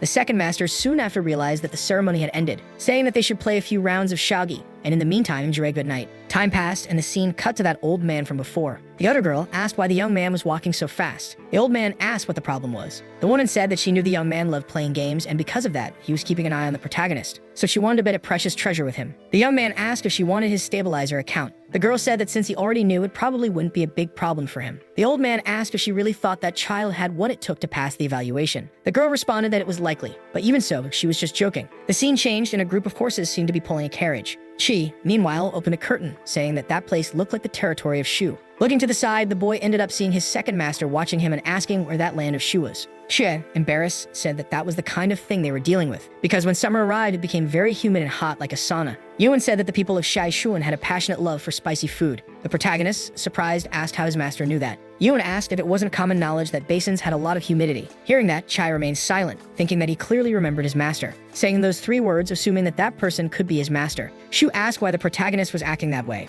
because when they arrived at that place, they should put on a little show. Chi said that if it were an ordinary person, his strike from earlier would have shattered all of their internal organs. Shu said they should discuss that after he was broken into little pieces, thinking that the young man had forgotten about his bet since days had already passed and he hadn't even mentioned it. Noticing his master's rage points increasing, the protagonist became confused, wondering what she was talking about. Then the second master said that some time ago, he had asked her to teach him some magic tricks, and because of that, she had created some personalized sets for him. And if he couldn't learn, he should accept his teacher's punishment. She, determined, said that he would study hard, thinking that the punishment he had in mind could be real. The second master, observing her sister, asked why she had that expression, but Shu said that it was nothing. Noticing all that, the second master ended up smiling, saying that the 2 of them had an unfinished conversation at the Enchanted Lake a few days ago. Our hero then ended up remembering that, saying that Xiu had lost her bet earlier. With tears on her face, Xiu went to her master, asking her to teach her how to set up the formation. However, Yuan said that even between master and disciple, one must be willing to bet and accept defeat. After all that conversation, it seemed that they had finally arrived at their destined location. The second master said that they had finally arrived, but should hold their horses before discussing that bet. Then Yuan ended up calling for Shizuka, who then started observing her master with a smile on her face. Meanwhile, Shu, irritated, was running after the protagonist, saying that he should learn to speak at the right time. The second master, watching that, said that those 2 were complete idiots. Then Shizuka ended up falling beside her sister. Yun quickly seemed to cast some sort of enchantment to contain that. The second master, surprised, said that she was catching fire. Yun said that he would take the girl to Dongtan Valley for her rejuvenation immediately, so the second master should stay there to look after the protagonist along with Xiu. The scene changed and the second master asked Xiu to stop playing around, because she shouldn't forget her purpose in going to that land. Xiu said that that guy had passed the test to become a disciple, asking what the internal evaluation even mattered for, because they should treat that journey as a form of rest. Soon after, Xiu asked where the third sister was along with Yuan, and the second master responded that that girl was having another one of her episodes. Xiu asked if she had already gone to the Eastern Valley. Hearing that, the second master remained silent. At that moment, the protagonist appeared, asking where the third master had gone along with Yuan. Soon after, the boy started observing the two masters, realizing that they were acting strangely. Then he said that without a doubt, those other two must be busy with real duties. The third master was Yuan's assistant, so she should constantly be by her side. Hearing that, the second master said that he was absolutely right, and Xiu agreed. Then Xiu said they should take a walk. Chai thought that there was definitely something wrong in that place, but they shouldn't worry because sooner or later he would find out. The second master, meanwhile, was watching, thinking that only the four of them knew about the secret of Shizuka up until that day. And because of that, they should forgive her secret, because they had a reason behind it. The scene then changed and Xiu seemed to be standing before Chai. Xiu said that she wasn't good with extravagant introductions, so they were going to train. Chai said that she should enlighten him with her wisdom. Then the girl seemed to cast an enchantment, beginning to invoke her fire magic, saying that she had broken the limits of limitation. So you should think of that as reaching the third level of the elemental sea, and that it wasn't different from where he was now. If he intended to master the flame of the 9 heavens, then it was better to abandon those cheap tricks he was using to fight. Then the system notified that it could offer a new approach that would ensure the girl wouldn't suspect anything. However, the system said that this time, he should just watch and enjoy. It also said that that girl was known as the goddess of the 9 separation sword, and he was the strongest swordsman, questioning if he was the chosen one to wield that blade. Soon after, Xiu ended up grabbing a flaming sword, saying that the knife in front of him was a small gift that her master was giving him. The name of that knife was Sweet of the Sky,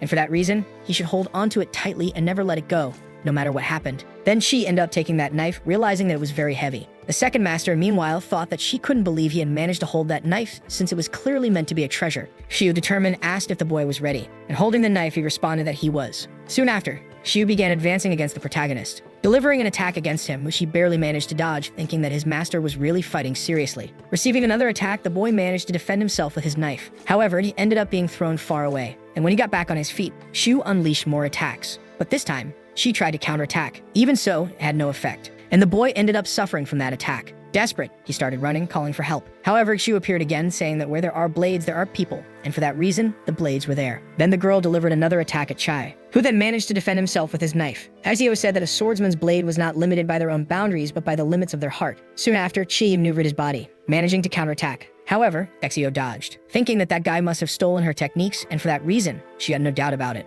She, lying on the ground, thought that thanks to his Kianko body, he had managed to decipher the secret of that soul mirror manual. Exio said that although she had given him that knife, the blade ultimately chose its master. However, his performance was not up to the level required to become its owner, and for that reason, he should prepare to take a beating. Amidst that battle, the protagonist thought that his master's strength was truly incredible. Exio said that her sword was reserved for those who could wield it with strength and skill, asking if he knew how to use it. Chai thought that even if his realm was confined, his sword remained divine. In the midst of that battle, Shazio asked the protagonist to give it his all until the death. Then she delivered an attack toward the boy, and a gigantic explosion occurred. The boy barely managed to dodge, thinking that she had already merged with the sword, becoming one with her blade. And even without the power of a higher realm, she remained a formidable force to be reckoned with. Quickly, Axio appeared behind the boy, saying that he was way too slow, and managed to land a kick on him. Thus, the knife flew away, beginning to fall to the ground. Axio said that in a real fight, he would already be dead before he could even think. Meanwhile, the protagonist seemed to be very injured. Axio told him to stop pretending because she had used very little force. Chai, kneeling, begged his master to teach him the fire of the 9 heaven separation. Noticing what the boy was doing, Stazio became embarrassed, saying that she was just about to give him something truly special, asking why he was suddenly so serious, and if that was really what he wanted to do. Soon after, the boy took his master's hand, pleading for her to teach him that, because those movements she had made were truly incredible. Axio then said that they should first learn the fundamentals of it all. Amidst that situation, the girl wondered why the protagonist was suddenly holding her hand, because that was very serious. Chi, approaching the sword, said that he was learning some tricks, and for that reason, he had to show what he knew. Soon after, the boy picked up that sword. However, he became very confused because it simply wouldn't budge from its place. Axio said that the heavens had not yet chosen him for that sword. Chi asked what they should do now. Axio said that he needed to prove himself to it. Chai, confused, wondered what his master was talking about. Axio said that although he had lost that fight, his potential was undeniable. And after examining his secret manual a few more times, she was sure that she had made a discovery, stating that it had been centuries since the last time she had wandered through the land of Kang, so she was long overdue for a little trip. Thus, they should take a journey to Dongting Valley. Soon after, Axio disappeared, and Chai thought that Axio could have at least told him that he had unlocked the secret to studying. At that moment, the second master appeared, saying that the protagonist was truly fantastic. Apologizing, the boy said that he had lost in a very terrible way. The girl said that a swordsman who gained the recognition of the 9 heavenly separation swords was a rarity in the world, where there were only 3 in total, asking if there was anything else that was unsatisfying for the boy. She said that he felt that something was wrong. The second master said that since he had trained with the sword, she asked if they should now teach him the art of illusions. However, Chi said that he was afraid it wouldn't work. The second master asked what was wrong and if he had accidentally cut one of his organs while practicing with the sword. Kai said that it wasn't that, he had just twisted his waist. The second master said that was great because she had a medicinal pill for those injuries, so it was the perfect moment for him to try out her newly prepared elixir. The scene changed again, and Chai was thanking his master for the medicine. His back really felt much better now. The boy closed the door, looking relieved, thinking that his master's illusion technique was truly incredible. If he practiced that again, he would definitely die. However, seeing that his master still had something in mind, he noticed that she had a worried expression. At that moment, the system appeared, alerting him that there was a new mission and that he should go to a supposed holy city. She asked how he could be sent to the holy city and end up appearing in the middle of a wild place.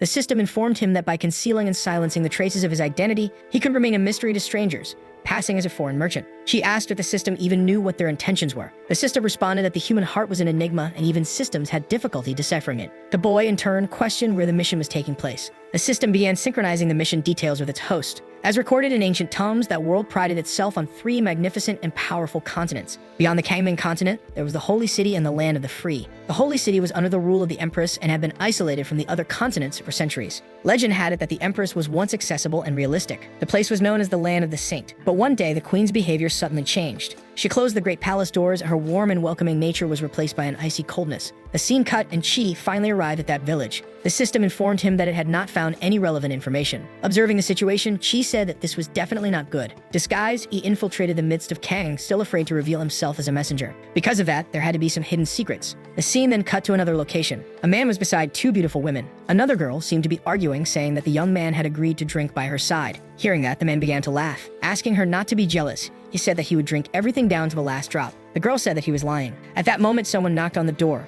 It was revealed to be a girl. She said that this was the amount she had managed to collect. Taking the treasure, the man said that the girl could leave. At that moment, the other man asked her to wait a moment. Approaching the girl, he asked what her name was. She replied that her name was Belle. The man asked if she was available for marriage. The girl responded that she was not because, in fact, she was an orphan. With a smile on his face, the man said that this was very good. He remembered that his maid, who brought him money, was named Kai Ling and asked where she had gone. The girl said that she had some urgent matters to take care of at home, so she had to return. Even so, the girl had been instructed to assist her lord. Hearing all that, the man understood, saying that she no longer needed to keep collecting those funds and should let the other girl take care of those matters. And from that day on, she would have that position, and as long as she served him well, her rewards would not be lacking. Noticing the coin on the ground, the girl said that it was too much money, so she could not take it. Hearing that, the man began to laugh, saying that it was nothing special. Picking up the coin, the girl ended up thanking him. At that moment, the man grabbed the girl's hand, saying that it was very soft. The scene cut, and Chai, meanwhile, seemed to be in a tree observing something. Looking down, he ended up spotting that girl from before. Another man seemed to be in that place, saying that the girl had quite a peculiar personality, and for that reason, he absolutely loved it.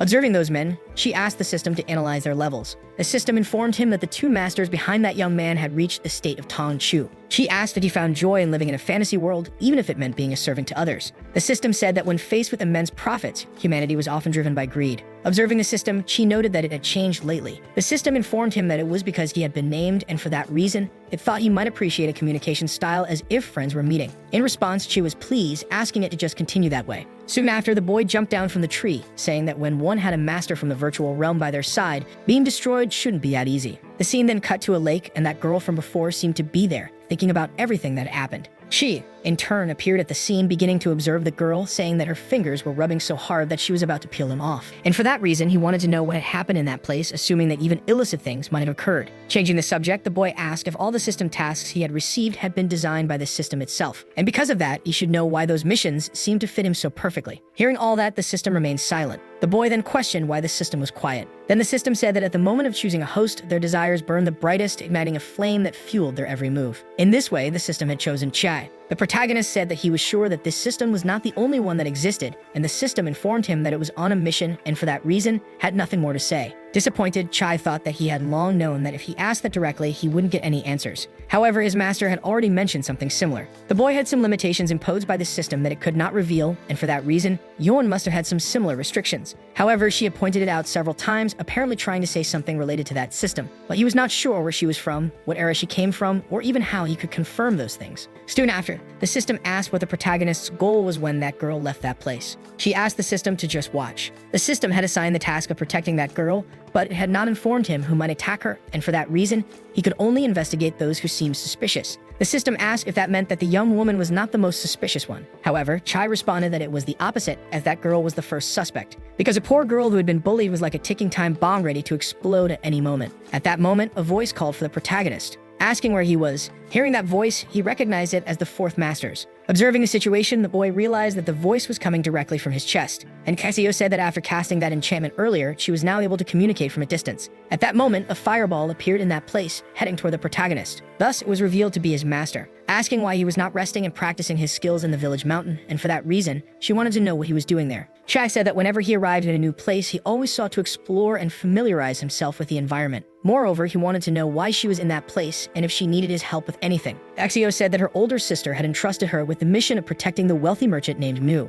She said that the four immortals were like rulers of a kingdom, asking why they needed to personally protect someone. Axio said that he only needed to follow the orders of the great master, asking why he was still questioning that. And for that reason, they should find that person immediately. Che said that the girl mentioned that someone might attack Mu. However, Axio responded that no, he had only declared that the culprit would reveal themselves that night. Moreover, Che seemed particularly curious about that. The protagonist asked if that trip was not meant to be an adventure, and for that reason, he should take it seriously. Axio said that her sister had the power of foresight, and because of that, countless crises had already been avoided before they even arrived. And it was no wonder that Yuan was the undisputed queen of Kangming's sacred realm. And for that reason, she was wondering when she would reach the level of extraordinary enlightenment and transcendence of her sister. Hearing all that, Chai wondered why she had not been involved in this mission. Moreover, he remembered bumping into that mysterious man named Mu, who seemed to reside in that same area, and that he had 2 bodyguards by his side, whose statuses should be self-sufficient enough that they didn't need protection. Axio said that Chai could certainly gather some useful information. The boy said that judging by his appearance, he really seemed like a trustworthy person, asking if they really needed to protect him. Axio said that her older sister had her own agenda.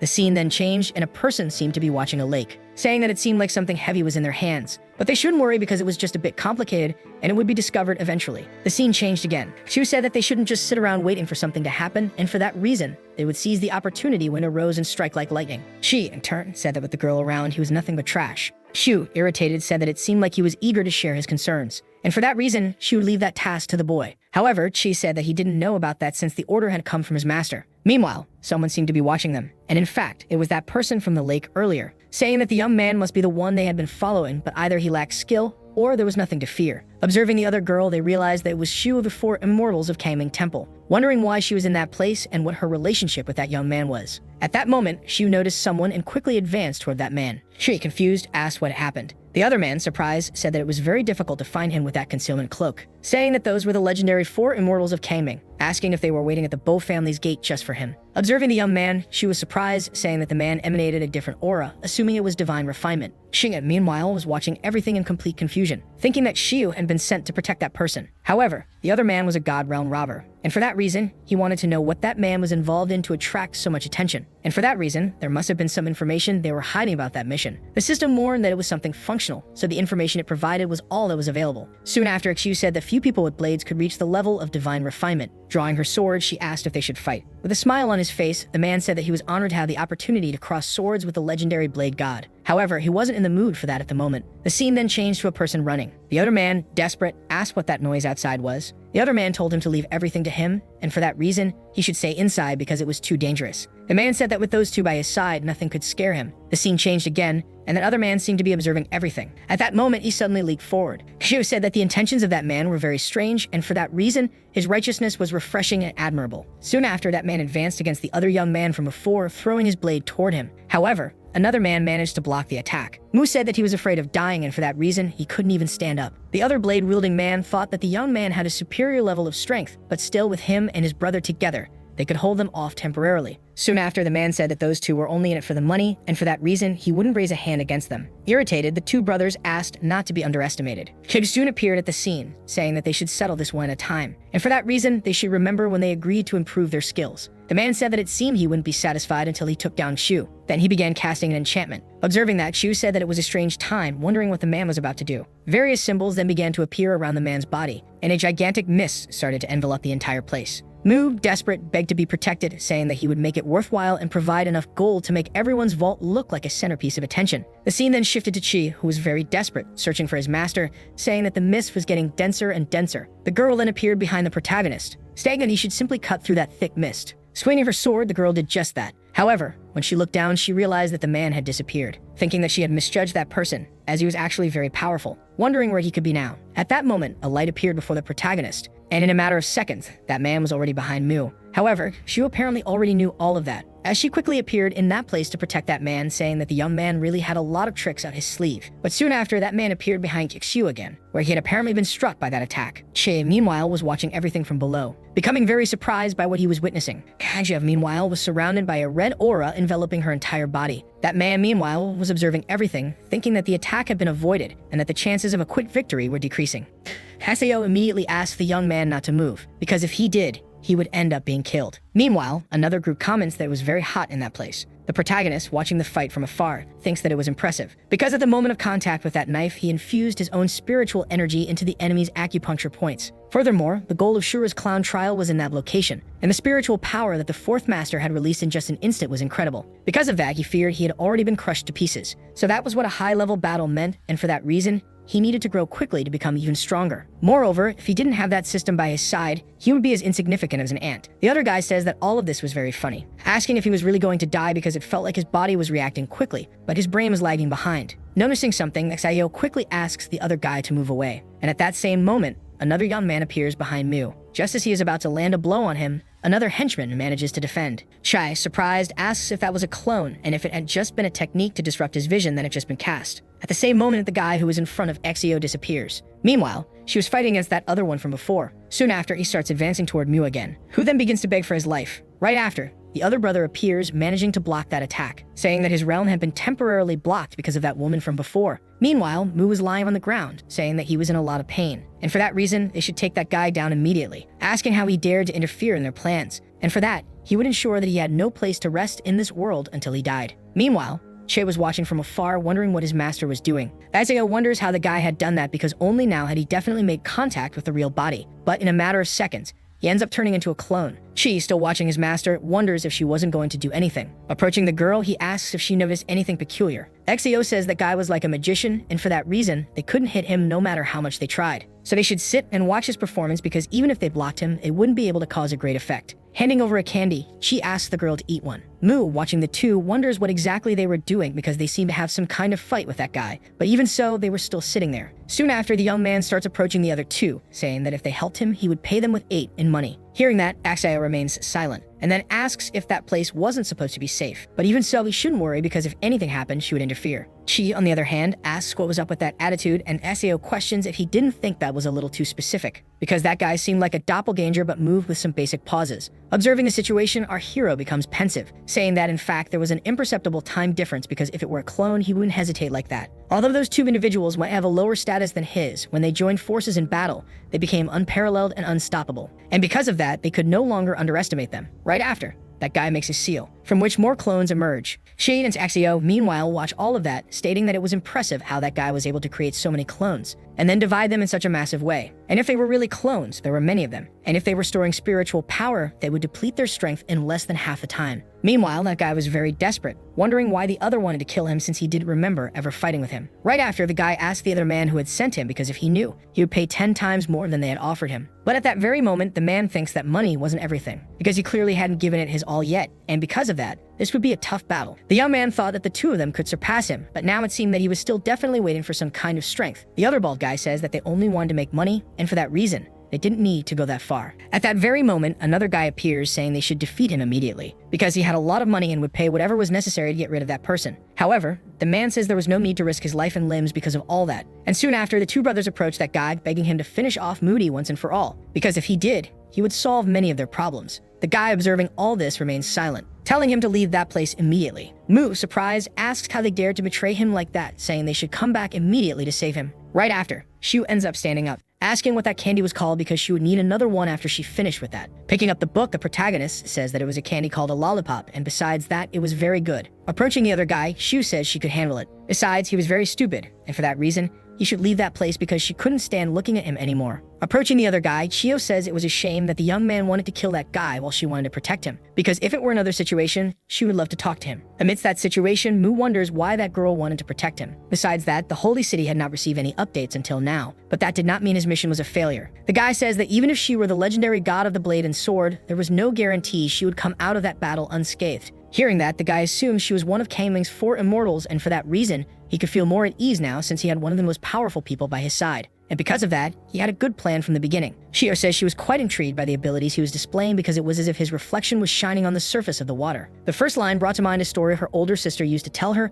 and it was like an explosion from the past hitting her feelings directly. Drawing her sword, she asks him to forget about it because that story had lost its meaning, and the main characters had all been wiped out. At that very moment, the system appears to Chi, giving him the task of protecting Mu. Shig, irritated, asks why he had to do that. The system warns that he was on a mission, and for that reason, had no comment to make on the matter. Changing the subject, she says he had 2 more questions and would probably either drop dead on the spot or be transported to some strange scenario. Besides that, he never intended to be a mere spectator on the sidelines, and this time, he was stepping up his game and leveling up. Approaching Xiu, the protagonist says he was so caught up in his own excitement that he had completely forgotten about him. Xiu says the guy had surpassed the protagonist by 4 realms, and for that reason, he had no chance. However, Chai convinced as he could easily grab his sword because it was no big deal, and he thought he might be able to catch that knife. Irritated, Shu asks how he dares to say that in that place, but even so, it was fine because as long as she was there, he could not die. Observing all that, another guy says he wanted to play the master and apprentice game. Irritated, the guy says that Kangming's 4 immortals were protecting a mere merchant like him, and for that reason, the powerful had fallen quite a bit. Approaching Chai, the guy says that when he was his age, he was not as innocent and naive as he seemed, and at that time, his trusted blade had already tasted the sweet, metallic taste of human blood countless times. Thus, a flashback of that boy appears, showing him in the midst of a battle, and on his blade, an immense amount of blood was dripping. Returning to the present, the guy charges at the protagonist, saying that he had nothing to discuss with him, but if he got in his way, he would meet his death. Right after, the guy ends up attacking Chad, who barely manages to dodge the strike. But immediately after, he takes another hit, being thrown far away. As he is falling to the ground, the guy charges at him again, delivering a kick to him once more, making him fall to the ground. The guy, disappointed, says that he was much weaker than he had imagined and for that reason was an idiot. Filled with disbelief, he thinks that even by enhancing that guy's abilities, a protagonist was still very weak in a fight, and for that reason, he would have no choice but to enter the fight. At that very moment, she ends up awakening, saying that he had done that on purpose. Observing the situation, the man thinks that the boy was really asking to be beaten. She thinks that in the previous battle, the clone did not move and was probably just a mirage, as if someone had pressed a pause button on a remote control. And because of that, some of the clones were merely fakes. His movement required a bit of preparation time. For that reason, he needed to figure out where he was. Sometime later, Chai was analyzing his system, where he ends up finding his ability, saying that it was time to show his true skills. But even so, he was very nervous about all of it. Then the boy seems to form a seal with his hands, and several statues begin to emerge in that place. The other guy, observing his surroundings, says that it was truly astonishing to have the ability to possess multiple clones like that. However, that also meant that his spiritual power would be drained in less than 10 seconds. Besides that, those clones had to be very weak. However, the protagonist says that those clones could last at least 3 minutes in total. Right after, all of them begin to advance against the guy. XEO, watching the battle from afar, was very confused, asking if those kids were playing around by any chance. Right after, a circle of water begins to form in the midst of that battle. The guy says that the protagonist was very weak. For that reason, his powers were nothing special and he begins advancing toward the real body. The SEO from afar says the guy was too arrogant. The tip of her hand commands the young man to kneel, and at that very moment he ends up falling to his knees on the ground. An arrow passes beside his neck. The guy is then very surprised because a mere arrow had managed to wound his body. Then that little girl from before ends up appearing, saying that the arrow she had shot was coated with deadly poison, and for that reason, he was going to suffer. Besides that, Mu had promised to take care of Paxio Ling, so he couldn't let the guy be killed. Meanwhile, the other young man was in total disbelief because he was about to be killed, and then he ends up collapsing unconscious on the ground. The other girl, scared, asks if that guy was really dead, because she had definitely just taken a person's life. Then, she begins looking to the side, observing that guy lying on the ground. Meanwhile, XEO starts casting some kind of enchantment toward that guy, and she affirms that he was really dead. The other guy asks if it was okay, ordering them to get rid of the body quickly because they shouldn't dirty his backyard. Hearing what her master had said, the girl confirms it. heading toward that body. Chi, in turn, asks if he could help her. The girl says that it was an order from her boss, and for that reason, she could take care of it herself. Exio, disappointed, says that the guy died before they could even ask him anything. Amidst the situation, Chi thinks that he still remembered that girl washing her hands by the riverbank, and for that reason, she clearly despised that fat guy from before. The girl, noticing that Chai was staring, asks what it was, and the protagonist replies that it was nothing, asking Exio if the mission had really been completed. Then the system informs that if the task were completed, the system would automatically receive the reward. Chive, disappointed, realizes that the mission was still incomplete. Even so, it was good to see because that guy's death was still suspicious. And without completing the mission, the danger of Mon remained unresolved, supposing that there might even be a conspiracy in that place.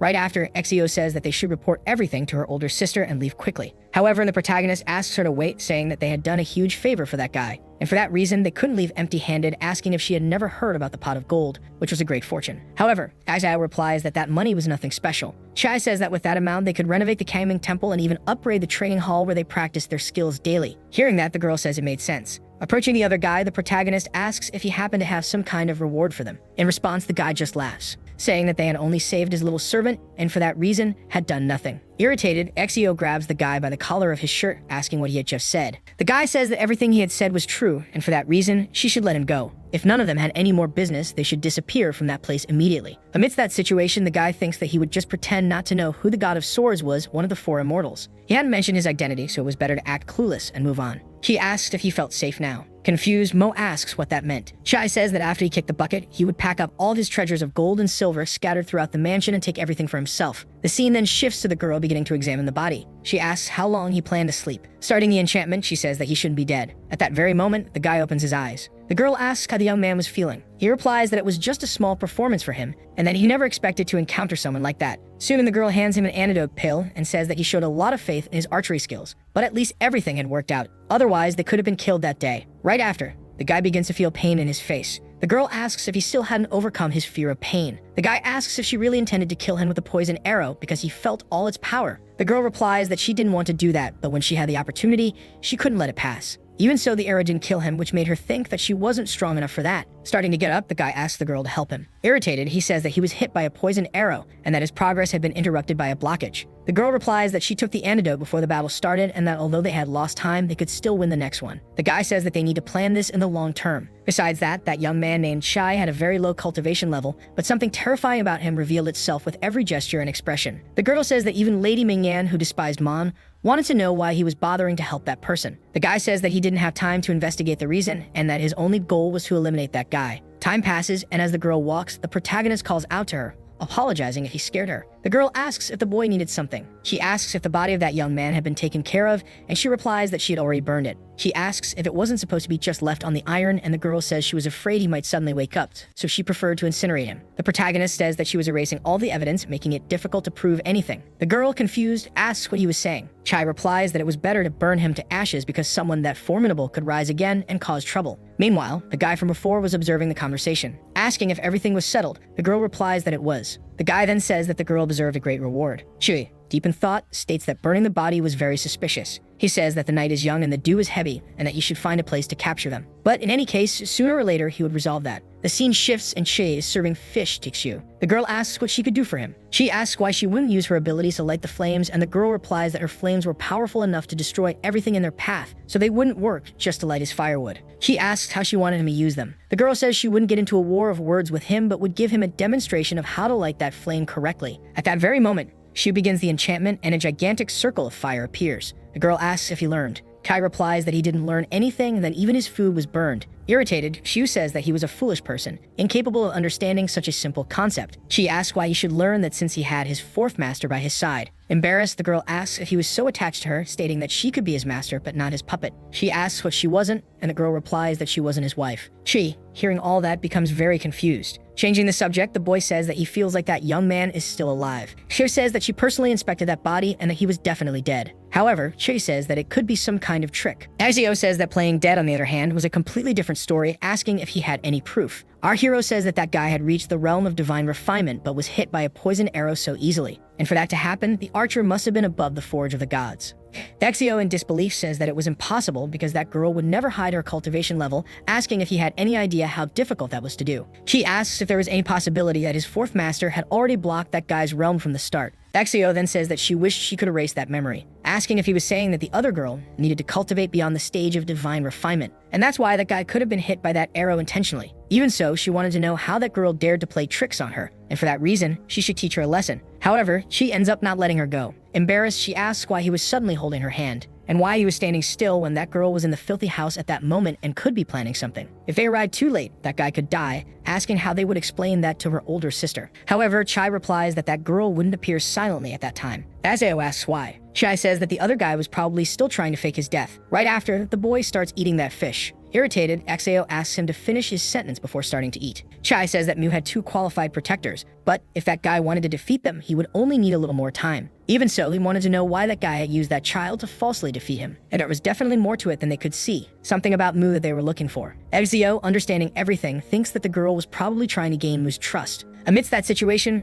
she says that it was inevitable. The scene then shifts to that girl sitting in a chair. Mu then appears, saying that it was Phoenix Premium tea, handpicked especially for her. The girl, taking the tea, thanks him. The guy asks what he could do for her, and for that reason, tells her not to be shy, since she had saved that old man's village and the master was once again her benefactor. And no matter the conditions, he would definitely fulfill the girl's wishes. The girl replies that she didn't want anything except to continue serving by her master's side. Hearing that, the guy is surprised. The girl says that she refused to spend her whole life as a humble peasant, and that was her true heart, so if it were him, what would he do? Then, delicately, she apologizes. Hearing all that, the guy is surprised. Laughing, he says that he liked that very much, and from now on, she would stay by his side. Meanwhile, the girl thinks that it was important to show a little ambition so as not to seem too insincere. Circling the young man, the girl thanks him. Time passes, and Chi appears to be lying in a forest in the middle of the night. Soon after, he ends up encountering a mosquito, then slaps it. The boy thinks that he wanted to sleep, but there were too many insects in that place. Besides, he couldn't believe that Axeo could sleep under those conditions. Right after, the boy tries to wake his master, who then confuses the protagonist with her father, asking to let her sleep a little longer. Chai says that he had thought she was a foolish person, but in the end, she had a father after all. Besides, sleeping on the ground hurt his back a lot, so he would have to find another place to rest. But in any case, he would walk around a bit to explore. As he walked, the boy thinks that he should have stayed in bed, surrendering to his laziness. Sometime later, the boy ends up coming across a person, realizing that it was that little girl from before who seemed to be dipping her feet in the water. Then Chi calls out to the girl, saying that he was Chai, the person she had met earlier today. The girl says that she was helping the young master, who had shown kindness before, and for that reason, she remembered him. Asking why he was wandering around so late, Chai says that the same applied to her since she wasn't sleeping, asking if she had something on her mind. She then responds that the heat was unbearable, so she wanted to go out for a bit to cool off. Meanwhile, the girl wonders if it was just a coincidence, as it seemed like that guy had been following her the whole time. And if he dared to make a strange move, she would definitely defeat him. Right after, the boy says that the person who had been killed earlier was quite interesting. Hearing that, the girl is surprised. And then she deactivates her enchantment. Laughing, she asks how that could be considered a good person. She asks if someone who kills shouldn't be called a hero. And if Mu was a villain, shouldn't she be helping or favoring his evil actions? The girl says that Khan trusted his lord to provide the means for his family's livelihood. Meanwhile, anything else no longer mattered to her. The boy asks if she had someone to protect, or even someone she would risk everything to save. Right after, the scene cuts to a person observing the protagonist through a system screen, thinking that the boy seemed to have a very interesting story, and because of that, you would digitize his memories to search for more relevant images. However, the system does not allow him to access that. The unknown figure then begins to observe the conversation between the two. A flashback of that girl from before appears with several people despising her, saying that she shouldn't come near the village, even calling her a monster. She then begins to leave that place, and in the meantime, she was carrying some kind of creature. The other man from before ends up appearing in that location. Shortly after, the scene returns to the present, with the girl saying that she had no one to protect. Shai says that when someone has a person they want to protect, they become unbreakable, like a fortress of steel. Hearing that, the girl remains silent. Chi then stands up, saying that he hoped all her wishes would come true. He needed to find as quickly as possible the people he wanted to protect. Hearing those words, the girl remains silent. The scene cuts again to Xiu still lying on the ground. As she begins to wake up, she wonders where Chai had gone, because before going to bed, he had walked for what seemed like an eternity, talking about that girl from before and the man who had been killed. At that moment, she appears at the location, feeling very happy that his master had woken up. Chai, surprised, asks if she hadn't sensed his presence. The girl says it was impressive because he had already learned to hide his aura very quickly. For that reason, he must really be a prodigy in training, asking what his next step would be and if he was planning to stay there to adventure. Hearing that, the boy becomes thoughtful, stating that he still had to remain vigilant. His goal in coming to Kangzen was to train, asking when the fourth master would teach them some interesting moves. Right after, Chu grabs the boy by the hand and starts leading him to an unknown place, saying that the food and sleep there weren't very good, but if they spent a night in another part of the mountain, he would see how to truly rest and rejuvenate for the next day. Time passes again, and the two seem to be arriving at the right place. The girl says that there was a teleportation point nearby, and for that reason, they could use it later. She asks why she didn't give one of those great tools to her disciple. However, Qiu says that he didn't need that kind of sacred great tool at his current level, and for that reason, he should have one in about 200 years. Hearing that, the boy says it was a huge exaggeration. Then he asks the system if he could use sacred-grade items at his own discretion. The system informs him that they could be used in certain circumstances. The boy thinks that the time to elevate his abilities was now, so the internal circle evaluation system might suddenly work. Then she approaches his master, who says that her talents were inferior to his,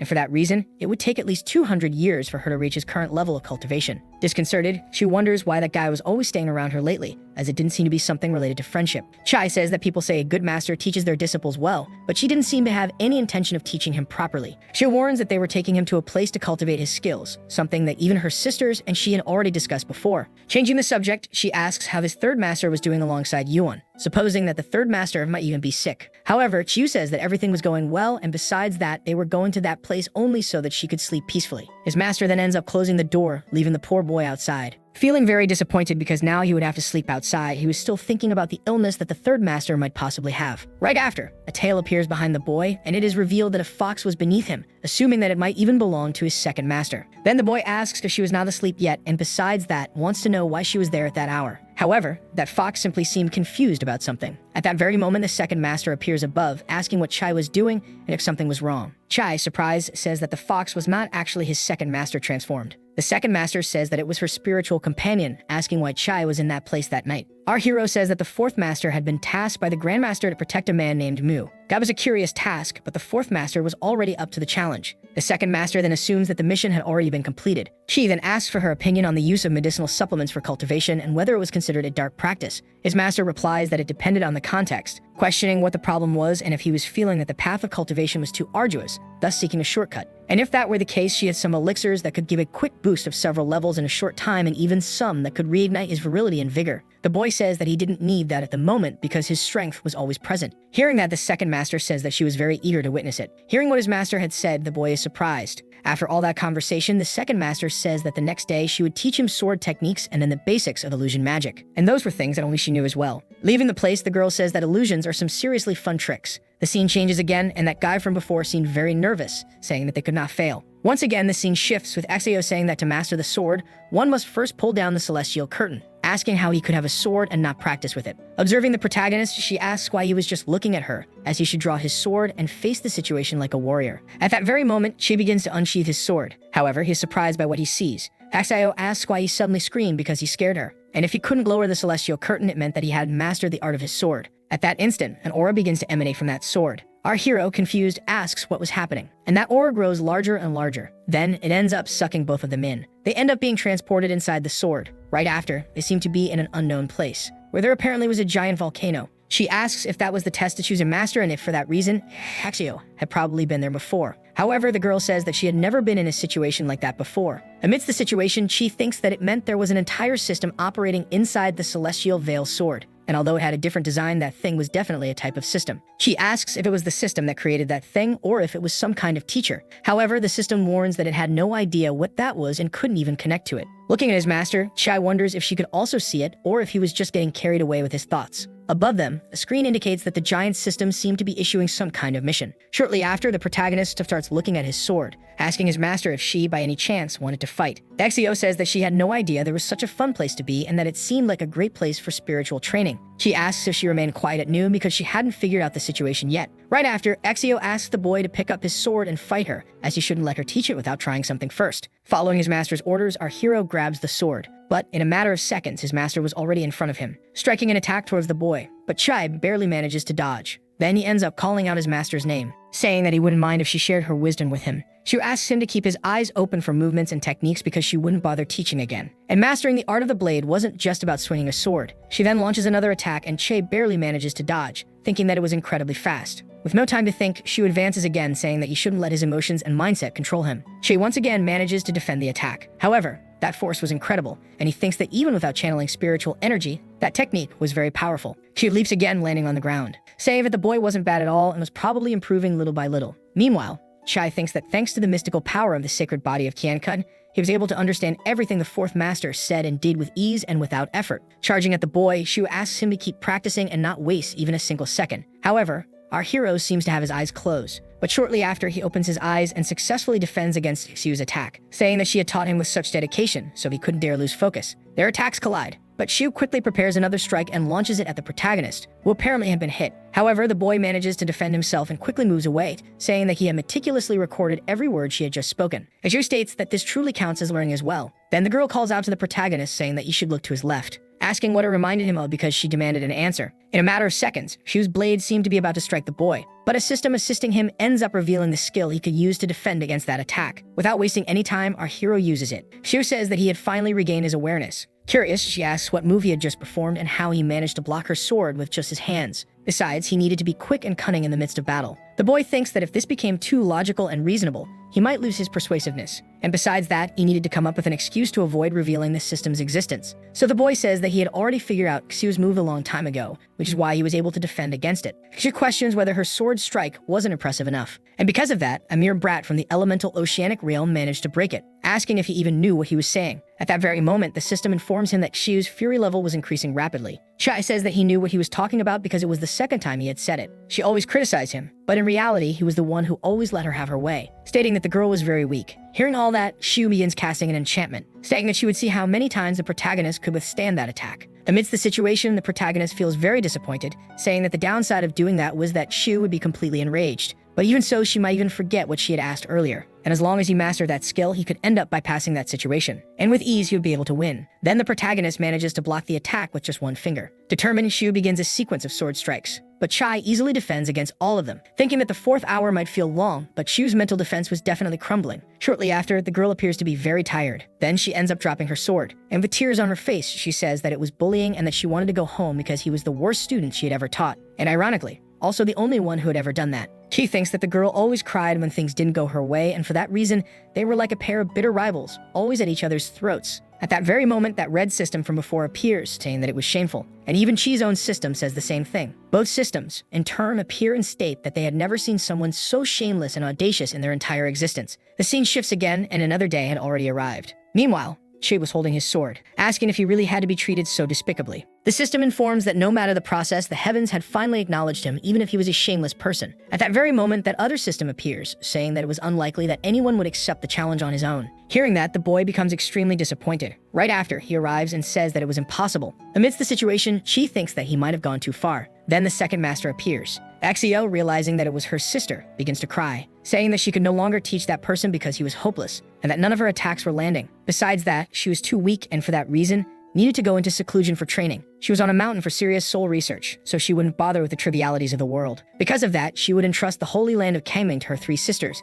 and see them again in about 3,000 years. Hearing all that, her sister asks her to wait, asking what had really happened. Meanwhile, Chai thinks that they would just have to keep making up new lies. Otherwise, with her temperament, she could disappear without a trace. Then the boy approaches his fourth master, telling her not to doubt herself so much. Because in reality, what he had shown earlier were life-saving skills that his senior master had secretly taught him. And that ability was not something that could be used at any moment. And after using it, it would take a long time before it could be activated again. Xiu asks if that was really true, and Chai responds that it was true. At that very moment, the girl seems very relieved. And convinced, she says that she already knew that because the last time they fought, he was still kneeling at her feet. And the life-saving skills of her older sister could easily withstand her attack, so it all made perfect sense. Changing the subject, Xiu says that she was going to sleep for a bit, but when she woke up, she could let her older sister teach some hallucinatory illusions. Besides, the fundamentals she was teaching that day were crucial, so he should memorize them well. Hearing that, John replies that he would do so. However, Xiu's intelligence wasn't very high, and he wasn't someone who could be easily fooled. Besides, when they were in the mysterious ocean temple, Xiu was worried about the possibility of being caught. The second master says that now she understood. Approaching the protagonist, she says that she didn't like people who lied, and that if Xiu caught him lying to her, he would definitely regret it later. However, men with secrets always piqued her interest, and because of that, the time had come, and for that reason, she would embark on a cultivation journey. So she prepared a lot of potions for him to test everything in the name of progress, and later, she would teach the same enchantment that she had used on the young man before. Right after, the girl holds the protagonist's hand, telling him to stop daydreaming. She asks if he needed to learn the art of seduction, and if that would really be useful to him. The second master says that if one day his charm could enchant her, then he could consider himself a master of the craft. And because of that, he should continue refining all his skills. Time passes again, and the boy seems to be pondering what they had discussed last time. And he thought that he might lose 2 vials to the second master, so that should be achievable. However, if he tried to trade his pills through the system, there was a high chance of losing a huge amount of points. Then the boy asks if he could choose 2 vials of elixir for the second master. She then replies that it was up to him to decide. Those were just invigorating tonics, great for restoring vitality, so there wasn't much difference between them. Right after, the boy takes the vials, thinking that the feeling of getting something for free was truly great. The second master says that the practice of illusion required innate talent, and the more vivid the imagination, the better.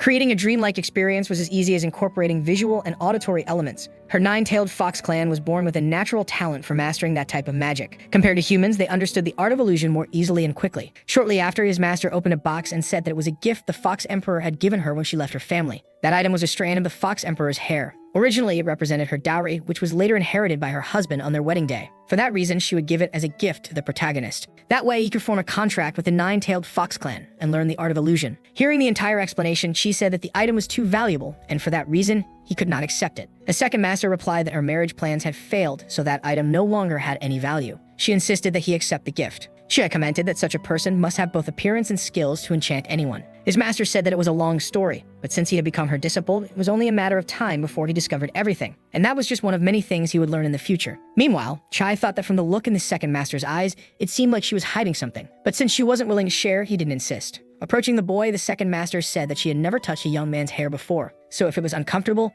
he should let her know. She began to comb his hair, and the boy responded that it wasn't bad. The second master explained that mastering the art of illusion required a remarkable mental fortress. Human practitioners of this art usually resorted to various techniques to strengthen their resilience and mental endurance. She asked what she meant by that, and she said that he would find out later. She placed the strand of hair on the protagonist's head, and at that very moment, a glow began to surround the area. The strand seemed to merge into the boy's hair. The second master commented that compared to the average person, practicing illusionism was like effortlessly gliding through the clouds. The protagonist thanked her. She said that it was time to pass on the secrets of illusion magic to him, and that he should prepare himself. In the next moment, the two were in a forest. The master said that illusion was the wonderful creation of the mind. It could profoundly impact a person's thoughts, emotions, and even actions. By manipulating the senses for their own benefit, they could lure their enemies into the traps they had prepared. They were in a mystical realm, synchronized, and she only needed to follow her lead and observe every movement. She asked the boy to close his eyes and imagine along with her, asking if he could hear the sound of the waves. Kag sat on the beach to meditate. Opening his eyes, he said that it really felt like the ocean. She explained that if he could summon images in his mind, he could create his own world of fantasy. He found the ability fascinating and then looked back, asking where his second master was. Looking forward, he saw someone and called out to them. The person looked at him, seemingly worried about something. He asked if they had seen someone who looked like them, but was a little older. At that moment, he realized that it was just a fragment of the illusion. He wanted to understand why his master had created a little girl like that. Someone called out to the boy's name. The second master appeared behind him, and he felt relieved to see that it was her. He asked where she had gone. She asked if he had understood the method of illusions. Chai wondered why she was changing the subject. The second master said that she had not entered the illusion before, but that didn't affect anything. Since they were spiritually connected, it was just a matter of learning. Chai said that he had understood. She approached him and said that she would teach him how to calm his emotions. She asked him to close his eyes and feel the flow of spiritual energy. Before he realized it, he was already inside an illusion. The scene cut to Chi walking. The second master appeared, lying on a table. She opened her eyes and said that it seemed like he had seen something. The scene returned to the protagonist, who appeared to be training. He started remembering what had happened before. Then a box appeared. Chai thought that this method of learning was similar to his school's. Now he knew what he needed to do. He left the training room but realized that he had forgotten something. Although he had started training, only half a month remained. If that man from before caused trouble during this time, the period would be even shorter. His masters should have been aware of that, but still, they had chosen to take Kang Ming to train. While Chai was reflecting, Yuan appeared and called for him. Chi, realizing that his master had returned, asked how the third master was. Yuan replied that she was resting in the Valley of Medicine and would return later to take care of her. Chai said that that day, the second master and the fourth had started training with him, but the initiation had taken almost the entire day. There were only half a month left until the internal sect evaluation. Even if he was a genius, that short amount of time wouldn't be enough to become stronger. Right after, Yuan begins to invoke an enchantment. She hands a relic to the boy, saying that it was a gift. The item was called the Glass of Time. It was a divine artifact that, when activated, created a unique space-time for him. Observing the relic, the young man says that it was very rare. He asks if, with his current level, he would be able to use it. Yuan warns that it was different from other artifacts because it only needed to be used.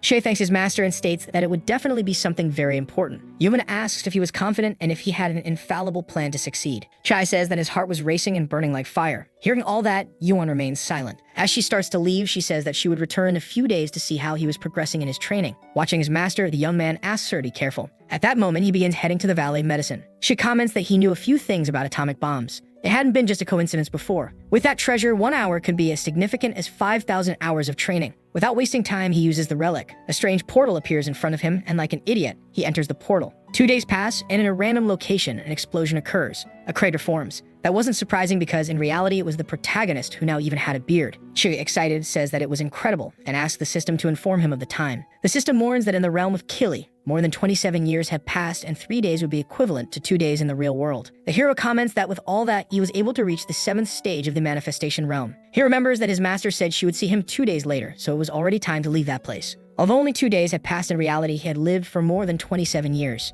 Picking up the artifact, the protagonist says that he understood what the system meant. 27 years could be a lot for an ordinary person, but for someone who had gone through the life of cultivation, it was just a blink of an eye. That's why it was called immersive cultivation. Right after, he exits the portal. Some creatures were watching him. They seemed very relieved because if he had stayed any longer, their entire species would have been extinct. At that moment, a portal appears in front of Yuan. Beside her were the other masters. The protagonist emerges from the portal. The three masters welcome the young man. With his tattered shirt, he appears, saying that it had been a long time since he had seen his masters. The second master says that he had changed quite a bit. Only 2 days had passed, but still it was difficult to see him like that. Then Xiu begins analyzing the protagonist's body. He asks if something was wrong. She responds that he had reached the manifestation realm. And that was incredible. For an ordinary disciple, it would take 40 to 50 years to reach that level. Because of that, Yuan was a true genius. Changing the subject, the second master asks where he had eaten or lived in that place. He responds that he had thoroughly inspected the area, but everything was empty. Besides, the wind was very cold. A single beast could serve as food for a long time, so he didn't have much difficulty. In fact, he felt a bit guilty for eating the demonic beasts, but thanks to them, his cultivation speed improved greatly. At that moment, a set of clothes appears over him. Yuan says that his clothes were in tatters.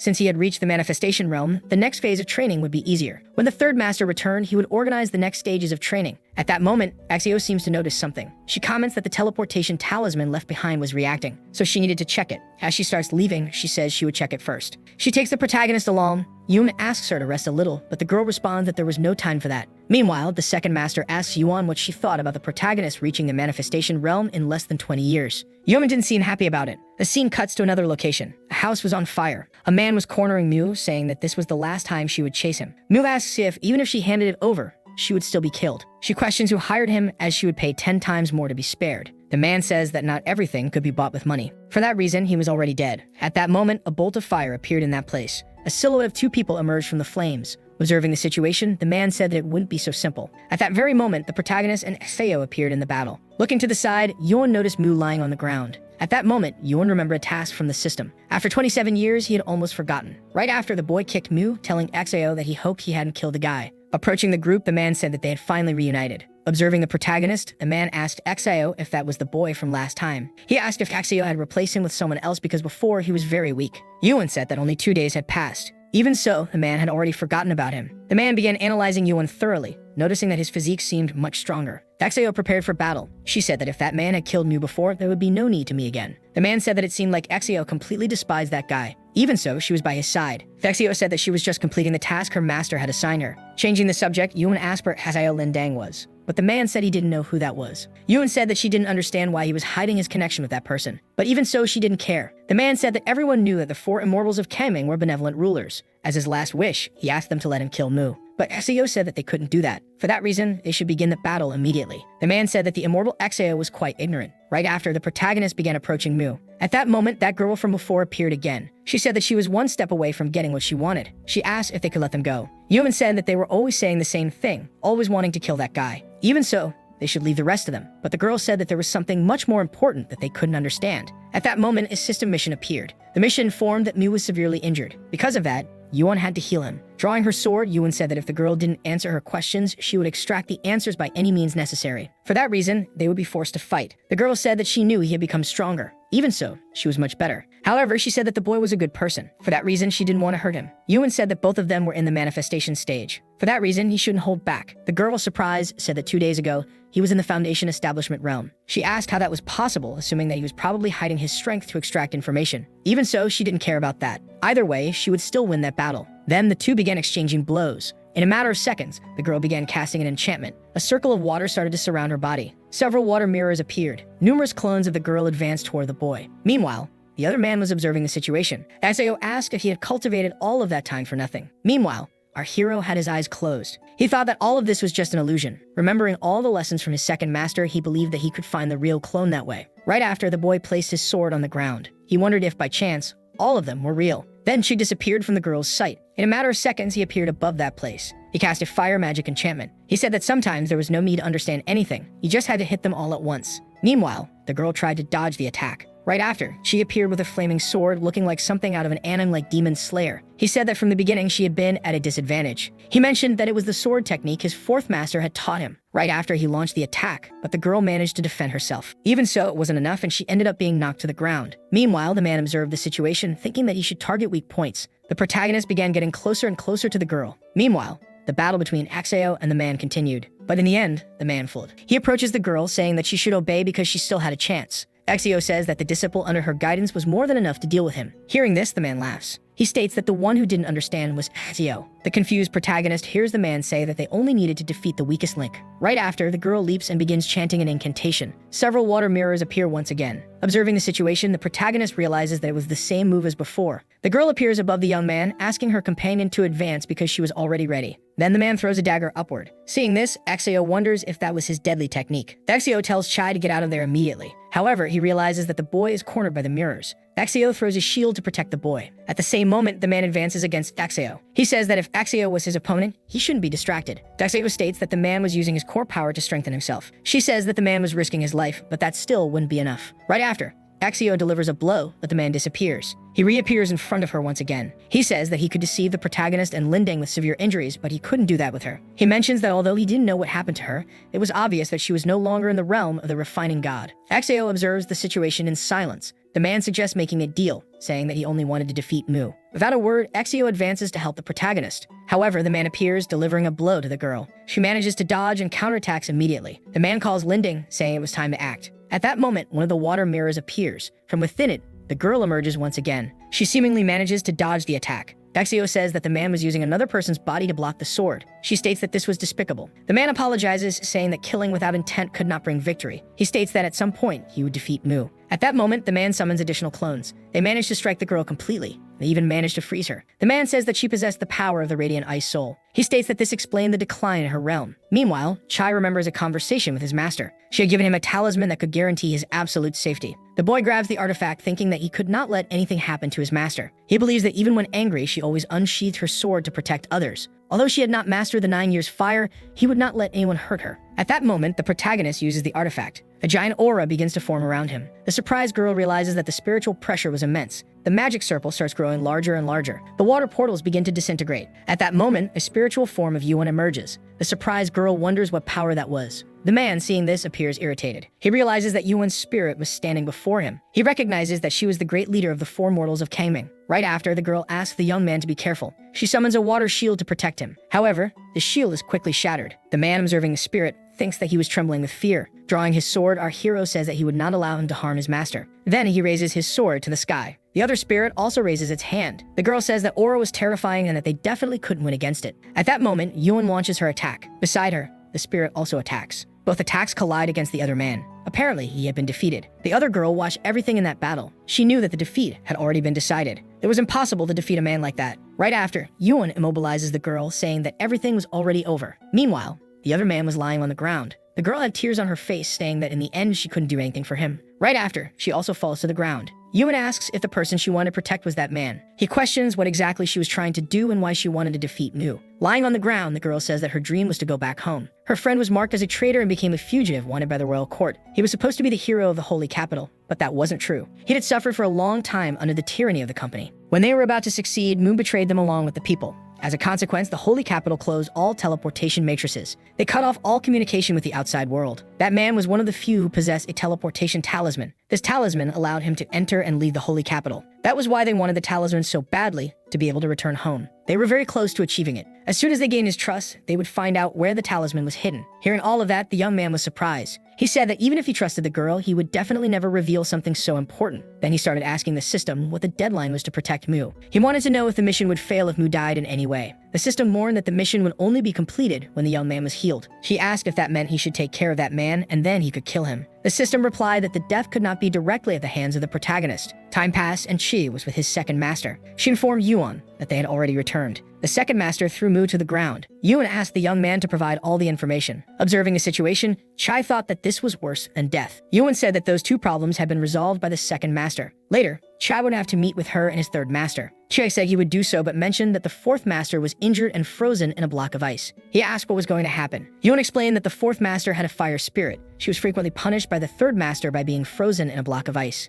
Even so, there was no need for concern as she would be healed at some point. The scene changed again to Chai at another location. He found himself in front of his third master. Shortly after, the girl opened her eyes. She realized that Chai was there. The boy said that he thought his master was sleeping. She replied that she was tired and ended up falling asleep while waiting for him. Changing the subject, she asked the young man to come closer. She mentioned that the elder sister was meditating inside the house. Therefore, he needed to wait a little. She suggested that he sit down to rest. Sitting beside the protagonist, the third master said she had heard that he had reached the nascent soul stage. She commented that in a short time, he had changed a lot. He asked if his master was recovering well. He said he was worried about her condition. The woman replied that there was no hope for her anymore. Chai said he didn't know what had happened to her, but as long as he was there, she would be fine. Hearing that, the third master was surprised. Right after, she kissed our protagonist, leaving him very embarrassed by what had happened. He wondered what he was feeling about the provocations of his third master. Changing the subject, the third master said that Yuan was ready and had organized his next schedule. From that day on, she herself would guide Chai in his cultivation. Standing up, she asked the young man to follow her. The scene cut, and the third master seemed to be opening a door. Looking around, she noticed that the place was very hot. The third master explained that this room was designed by the elder sister to balance her cold body. For that reason, that would be the training location. She commented that if Chi felt too hot, he could take off his shirt, as there was no need for formality between master and disciple. Shortly after,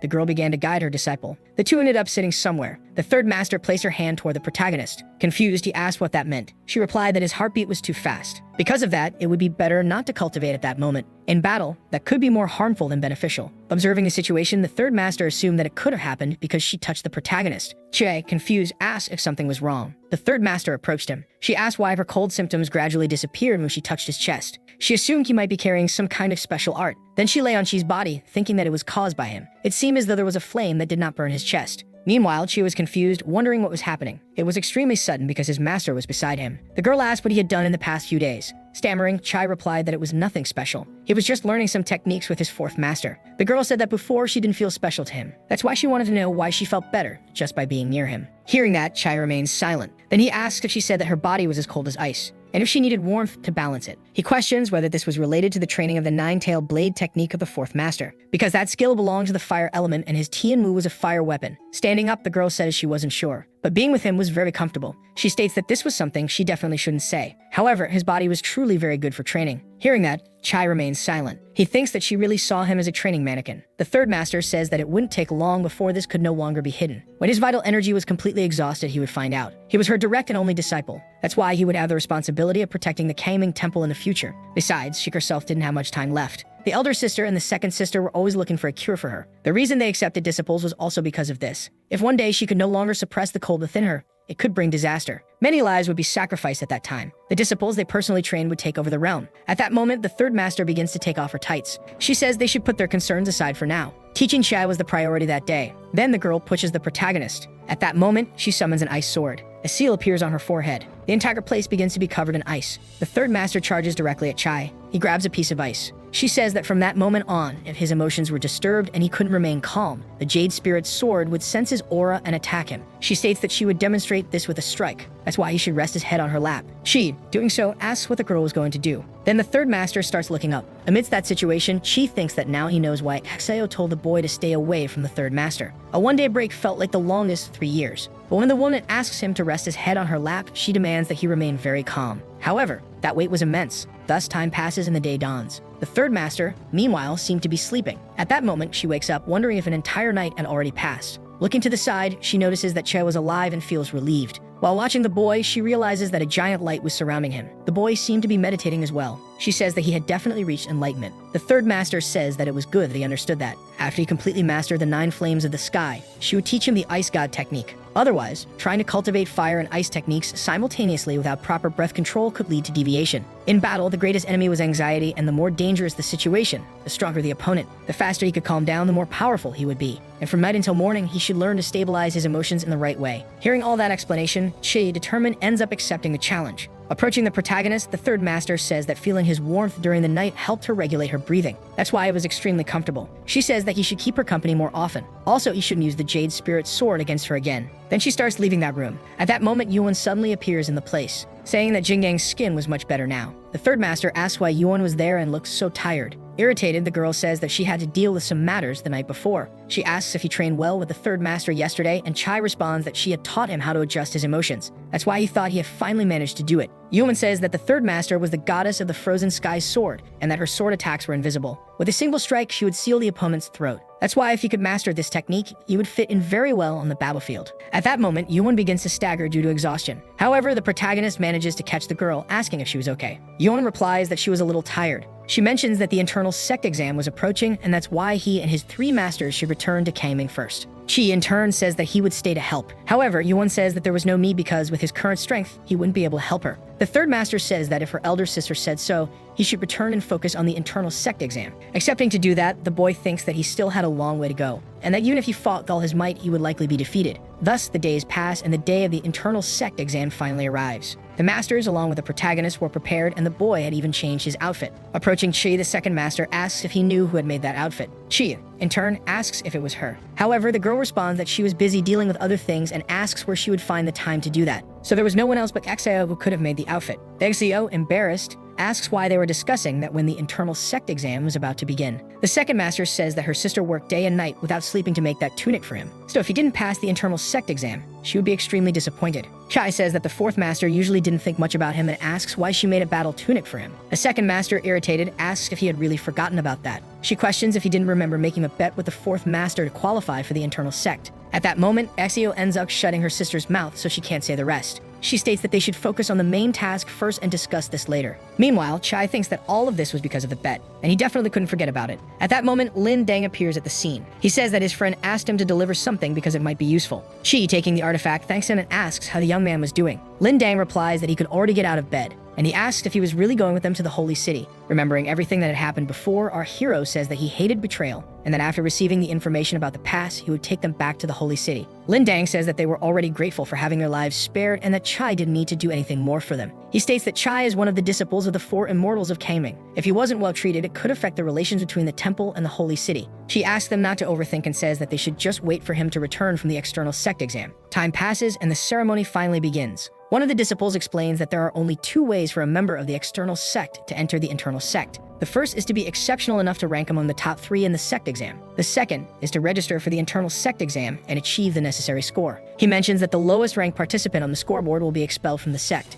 and he adds that that day a disciple of the four immortals would be taking the exam. If he ended up in last place, it would be humiliating for the four immortals. Suddenly, a boy is knocked to the ground and irritated asks who dared to do that. His friends run to help him and explain that the one who pushed him was Ying. Ying was a disciple of the Earth Gate chosen by Hong Gui for the internal sect exam. Grabbing the boy by the collar, Ying apologizes, saying it was just a distraction. He asks if he should compensate him for medical expenses. The boy replies that it's not necessary. A girl intervenes asking Ying to let go of the boy. Irritated, Ying throws the young man away, and he falls near Chai. Ignoring the situation, Chi starts to leave. Noticing Chai, Ying recognizes who he is and asks if he is the personal disciple of the four immortals. He claims to have heard that when she became their disciple, he was only at the first body stage. Ying questions how he could have passed the exam. Chai replies that he climbed the steps with his own feet and broke the formation with his own hands. Ying comments that Chai is very arrogant and says that he deserves a beating. Chai patiently responds that he didn't bother anyone. He says that if he hadn't been called, he wouldn't have said a word. He asks if that really justifies being attacked. Chai decides to leave, but Ying invokes an incantation,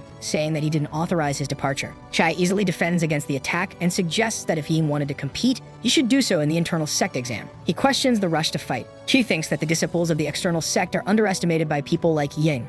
He wonders why someone from the internal sect has such an explosive temper. Changing the subject, Chi comments that when he was Ying's age, he was still playing in the mud. Furious, Ying demands an explanation and Chi only responds that he was clear. The system informs Chai that he has gained more anger points from Ying. She asks the system for Ying's level, which reveals that he is at the 5th stage of core condensation. Chai laughs and comments that Ying at the 5th stage would never defeat his 3rd stage of the nascent soul. He tells Ying to keep dreaming. Ying, surprised and furious, exclaims that this is impossible. He wonders how Chai managed to reach that level so quickly. Chi comments that the sect has strict rules prohibiting fights between disciples, but he says he won't report him to the elders since they both belong to the same sect. Ying, irritated, provokes him again, saying that Chai is just an external sect disciple. Before he can attack again, a girl interrupts him, saying that he has gone too far. A voice emerges, questioning whether Ying has no shame. Chai, surprised, notices an unfamiliar woman approaching. He thinks that he hadn't even noticed her presence. Ying calls the woman Sinbai and admits that he already knew she was around. Sinbai criticizes Ying for getting angry over something so trivial. She asks if he really expects to pass the internal sect exam. Ying tries to justify his actions, saying that Chai is arrogant and deserved to be taught a lesson. Sinbai reprimands Ying, stating that it doesn't make a difference.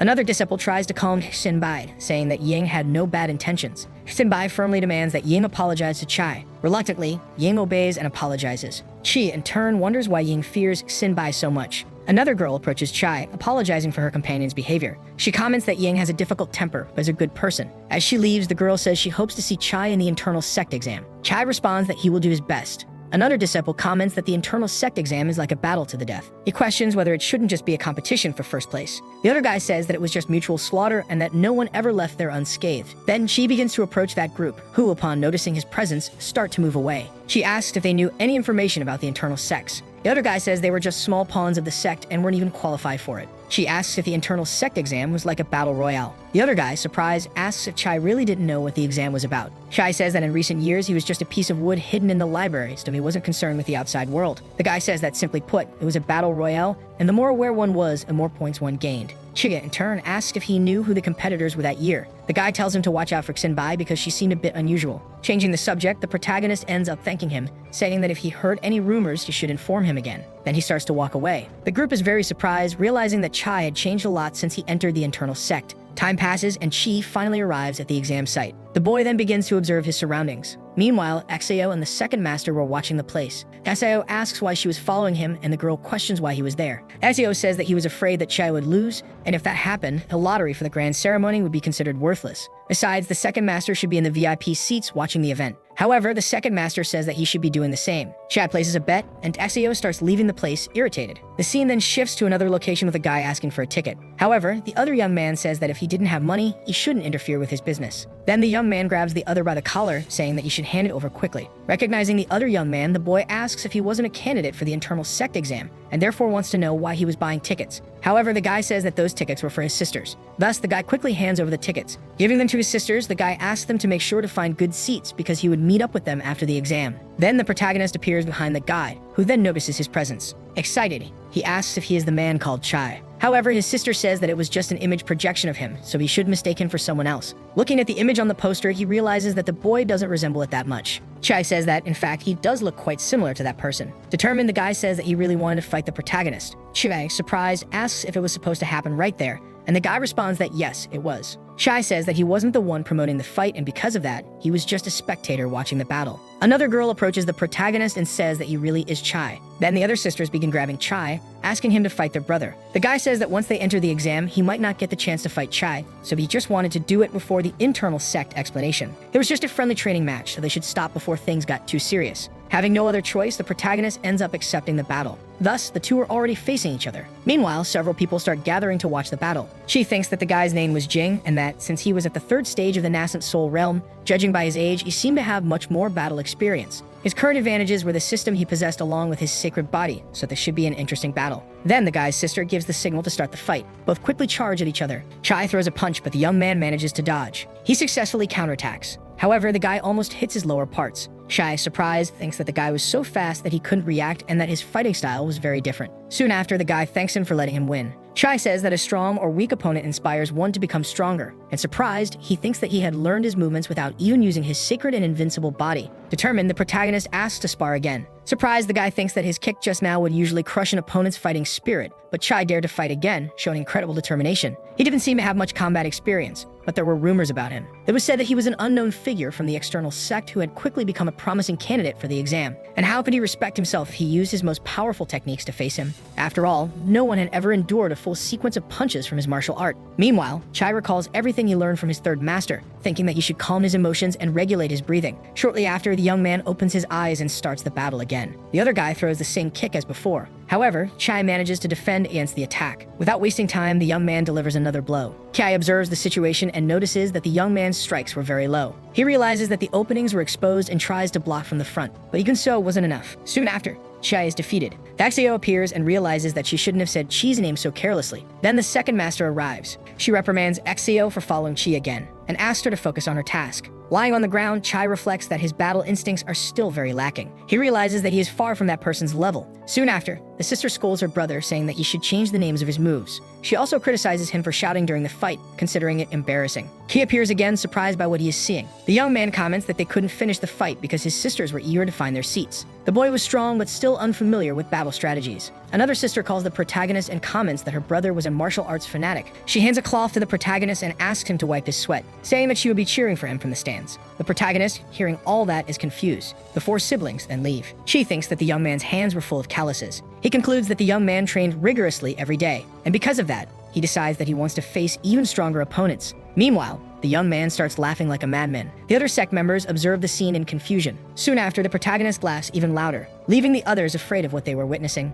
Time passes, and Chi seems to walk away from that place. XAO talks to the protagonist and asks him to find a secluded place for them to talk. A blue circle suddenly appears. Yuan emerges and informs him that she was busy with some matters and couldn't return. She states that she received information about a spy with unknown intentions in the area. Yuan instructs the protagonist to stay vigilant and use the teleportation talisman in case of any emergency. She also asks him to notify the third master if he has the opportunity. Yuan expects good news from the internal sect exam and warns that Chi would be killed if he didn't perform well. Before leaving, Yuan promises to return as soon as possible. The protagonist, relieved, thinks that even his master's projection was terrifying. He decides to notify his 3 masters about the spy, but he realizes that this year there were many participants in the internal sect exam. Suddenly, someone touches the protagonist's shoulder. It was the 3rd master, who comments that there was still some time before the exam started. She asks him to accompany her to the inner room as she needed his assistance. Meanwhile, the sect members are impressed by something. The girl whom the protagonist had previously defeated appears again. The sect members comment on her attire, saying that it looks strange but beautiful. The girl comes across Yuan and is happy to see him. She says that she came to that place specifically to watch him fight, and she states that if he won,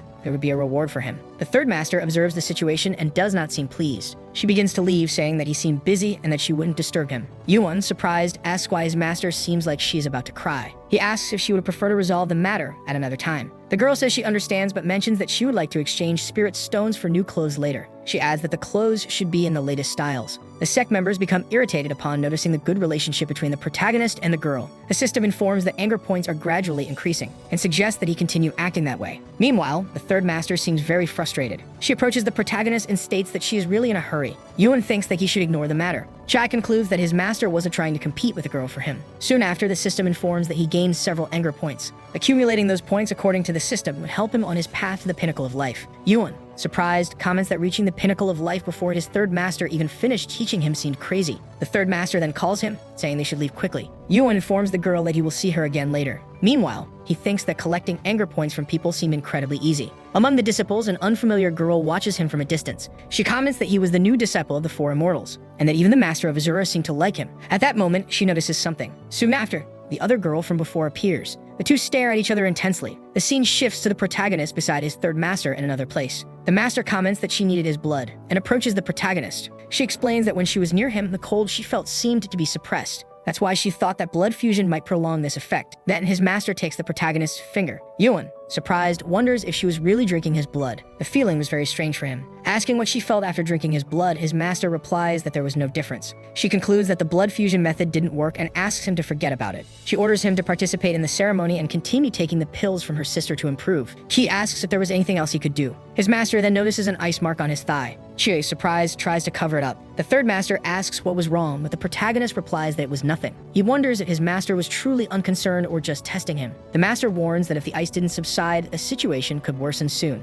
She comments that rushing to the medicine valley at that moment wouldn't help, and asks if Chi would mind if she tried to resolve the issue right there. Soon after, she starts removing her clothes. She asks the protagonist to come closer. Chi thinks that he was really losing control. The master asks him to hug her and questions whether he was hesitating. Having no other choice, Chai approaches and embraces her. She comments that the cold seemed to ease a little now. Then she asks him to hug her from the front, saying that it was much better that way. And she asks him to hold her a little longer because she was still very hot. Changing the subject, she asks how she contracted that condition. She replies that it wasn't a disease but an accident during her transformation. Then she asks him to help her get dressed. Chai picks up her clothes and assists her. The 3rd master comments that in the internal sect exam, he must come in 1st place. Otherwise, she would not forgive him. Time passes and Chi finds himself at the entrance of the internal sect exam. He reflects that he still hadn't accepted being used as a test subject by his 3rd master. As he enters the place, someone places a hand on his shoulder. Chai turns around and asks what the problem was. The young man introduces himself as Shudrukla Muyuban, and he states that therefore, Chi must be the famous disciple of the 4 immortals. Looking at some pictures, the protagonist asks what they were. The guy says he was researching the profiles of the competitors and did not expect to meet Chai in person. Showing the poster, he says that this was Miss Tao,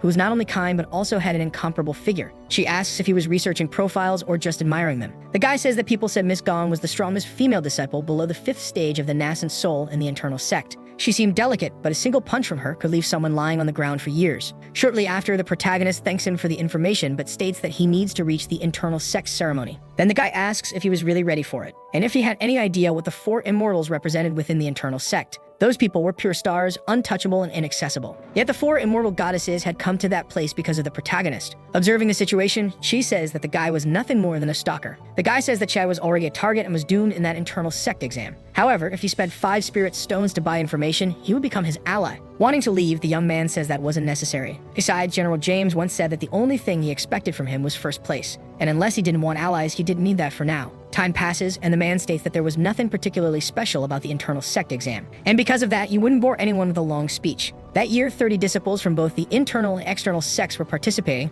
which was far fewer than the previous year. However, there were many outstanding disciples this time, and he was eager to see their performances. Soon after, all the disciples gather around a magic circle. Then a boy begins to fall to the ground, but Chi manages to help him. Noticing that it was that woman from before, the boy thinks she was really beautiful, and he asks her to be more careful where she walks. Shortly after, the area where the disciples stood seemed to have been enclosed by a magic circle. The elder states that the footage of the internal sect exam would be broadcast live and would continue uninterrupted until the exam ended. Meanwhile, Haxio was watching everything. The second master asks if she was feeling unwell or if there was something urgent she needed to take care of, and if she had something to do, she should leave again. However, Exio says she had nothing to do. The second master asks her to be honest. The girl says she was worried that the protagonist wouldn't pass the exam, which would be shameful for all of them. The third master states that she wasn't just worried about the protagonist passing because she had used her divine sense to analyze him. Moreover, her true form was the glacial snow lotus. Exio says that since they understood her intentions, she would pretend to have a stomachache, and if the 6 elders asked, they should say that she had returned to the divine temple of Kangming to rest. The second master tells her not to worry because the protagonist had not forgotten about his bet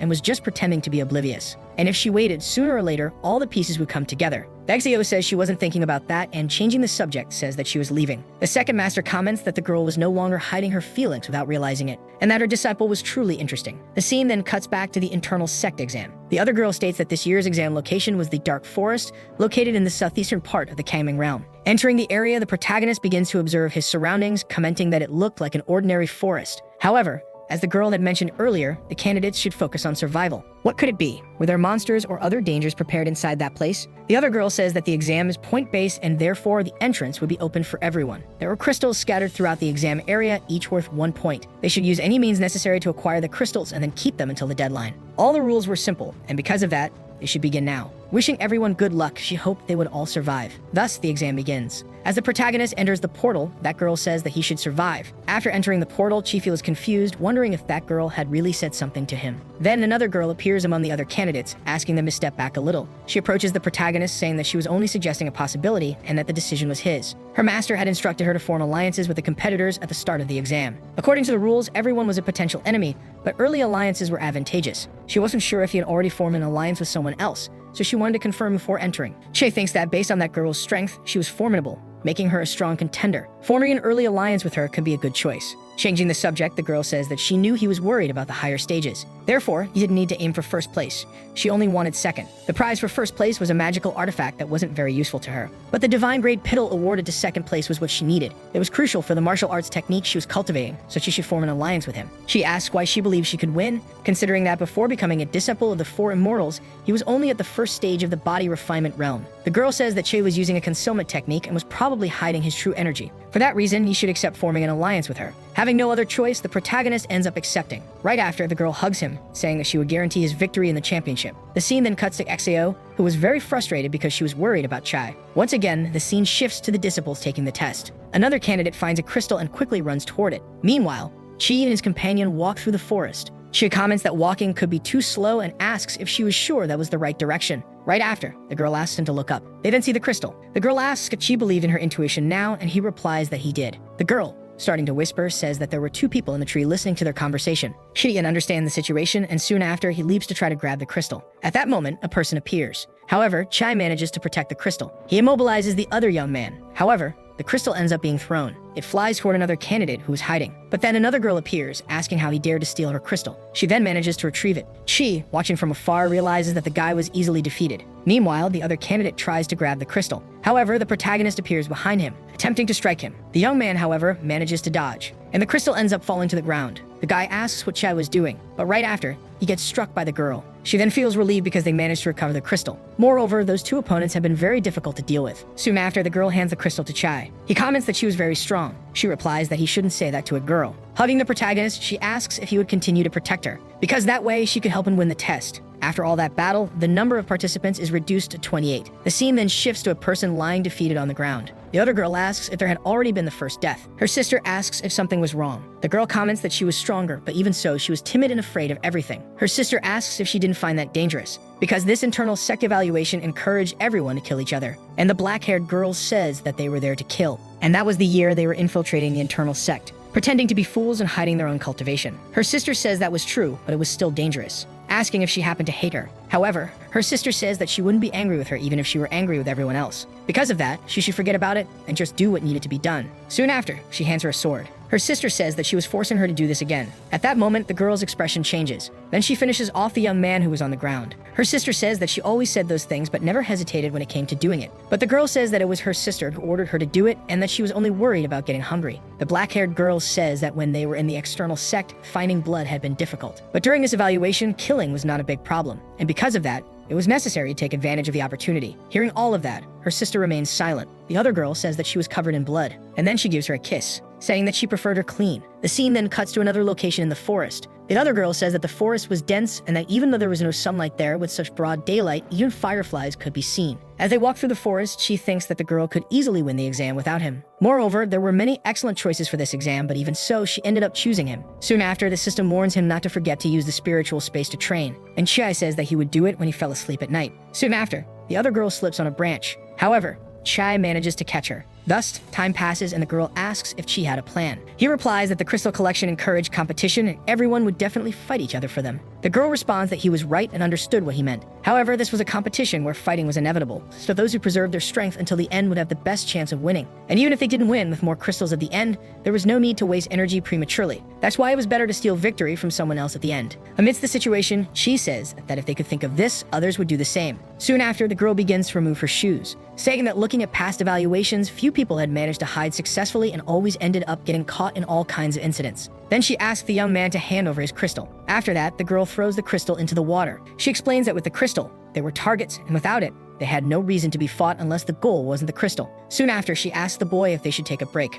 Meanwhile, Exeo in her spirit form wonders why Chai was doing that and treating the evaluation as if it were a joke. Soon after, another person appears in the place. Then it is revealed that it was the third master, also in her spirit form. The third master says that she had cast a barrier around them so no one could see or hear them. Exeo asks why the girl was in that place. Showing her hand, the third master says that was the reason. Exeo, surprised, questions how that happened, as the elder sister had given her a new pill, supposing that her body had developed a tolerance to those medicines, which were now useless. Once again, the girl reverts to her original form. She says that not even the treatment from the Medicine Valley had any effect. That's why they should hurry and find Yuan soon. The third master says that her sister was currently dealing with urgent matters and that they shouldn't disturb them. Besides, she had come for another reason because the internal sect exam wasn't as easy as it seemed. Then a flashback appears. Our young man says that he had something important to report to the masters. The first master used a holographic communication talisman to inform him that there was a spy among the participants in the internal sect evaluation. The third master asks if there was any other information. Yuan replies that there wasn't yet, but she insisted that the third and fourth masters should be informed because she believed the situation was serious. Returning to the present, Exeo begins to observe the other two. She says that the guy didn't seem worried about the things around him. Then the third master stands up. Exeo asks what she was doing. At that moment, the girl throws something. She gets the other girl, who immediately falls unconscious to the ground. Yuan then begins to look around, assuming they had been ambushed. But at the same moment, the third master appears. And beside her, Exeo was also present. The third master says that she had set up a sound barrier for her. Inside it, no one could see her or even hear her voice. She asks him to open the spiritual space of the time glass. Yuan, in turn, seemed very confused by all of this. Exeo asks what he was waiting for, as he should do it quickly. The boy then obeys and does what his masters had asked. Thus, all three end up entering that space-time. Meanwhile, the other creatures seemed very frustrated, because that guy had returned, and this time with even more people. The third master says that there were spies in that place. Now he was only at the nascent soul stage. If they left, they feared they wouldn't be able to fully protect him. And in the worst case scenario, she and Exeo could keep Yuan in his spiritual space for nearly 4 years. That would allow him to reach the next realm. Soon after, the boy accepts the offer. He says that he wouldn't disappoint them. He would make sure to become stronger quickly and get them a ticket to that battle. Curious, the young man asks what they were going to learn. The third master says that first they would build a house. At that moment, Yuan looks confused. Exeo says that they would be staying there for 4 years and asks if he planned to sleep outdoors. Besides, they would be cutting down some trees but without using abilities, because they would rely only on basic physical techniques, and that was the first step in learning the techniques. Exeo, along with Shizuka, seemed to be sitting in the middle of the forest. Shizuka asks why she was upset, and the girl responds that she always gave people nicknames, which meant they could give him one too. He was her disciple, belonged to the four of them, and she simply didn't like seeing him next to other women. Shizuka asks if she happened to like the protagonist. Sao says that he had said he would marry her if he lost the bet, and because of that, she was willing to accept the result. Her sister says that if she didn't marry her, she would kill the boy. However, Sao responds that it wasn't necessary, thinking that her sister was truly terrifying. She comments that when she was younger, she had a group of friends, but none could withstand her strikes, and now that she had been promoted to the Immortals, she had no friends left. Ever since she arrived, all of them started feeling happier, so she hoped they could stay together forever. After all that conversation, our hero suddenly appears, saying that he had already gathered 20 trees and asking if that was enough. Shizuka then asks to see his hand. However, Chi seemed unwilling to do so. Standing up, Shizuka says that a disciple cannot disobey a master's words. When she takes the boy's hand, she notices that it was injured, that Chi says there was no need to worry. Exio says that if his hand still couldn't cut down a tree without getting hurt, he was still far from being good. Shizuka says that his progress in cultivation was faster than normal, but the first realm was still slow. And it was like an ancient hidden tower. No matter how magnificent it was, when the storm came, it would collapse easily. Hearing that explanation, the protagonist thanks her, saying that he will continue chopping trees. As he walks away, Shizuka watches the boy, remembering the moment she held his hand. The scene cuts to Chi, who was breaking several trees and even some rocks. 5 hours pass, and Chai was much stronger, saying that the third master must be satisfied and that by using the sacred body for comprehension, his physique must be at its peak. After all that, his two masters appear at the training ground, and Shizuka says that his comprehension was impressive and that he had evolved quickly. Chai responds that it was only because he had great masters. Curious, he notices that his master was holding a basin, and she says that she was going to take a bath because she still needed to start her healing process at night. Exio, leaving, tells Chai to prepare something delicious while they were away. However, the boy also wanted to go along. The scene cuts to the bathing area, where the third master asks Chai to help her undress. The protagonist ends up accepting and helps the girl before taking his own bath. After that, the third master enters the lake. Sao asks if he was planning to cook, and the protagonist responds that he was going to make grilled fish. He also says that he had some questions and wanted the girl to answer them because he had heard that the fourth master had already been frozen in a block of ice, which could mean something else. Perhaps it was the temperament of the third master, which was extremely unpredictable. Xio replies that it wasn't exactly that, and to be precise, it wasn't like that before. Later, the third master fell ill, and that illness was difficult to control. The emotional fluctuations increased even more, making the likelihood of outbursts higher. That's why she always seemed cold and difficult to approach. Her strength had been weakening recently, and that was also why they were treating the third master in the Medicine Valley. Chai says that it was no wonder he had noticed that the fourth master hadn't seemed well lately. Dazio says that the feeling was different from when the third master actively froze him, and that besides that, it felt like his whole body was being stamped somewhere. Changing the subject, the girl asks when she was going to make something delicious for them.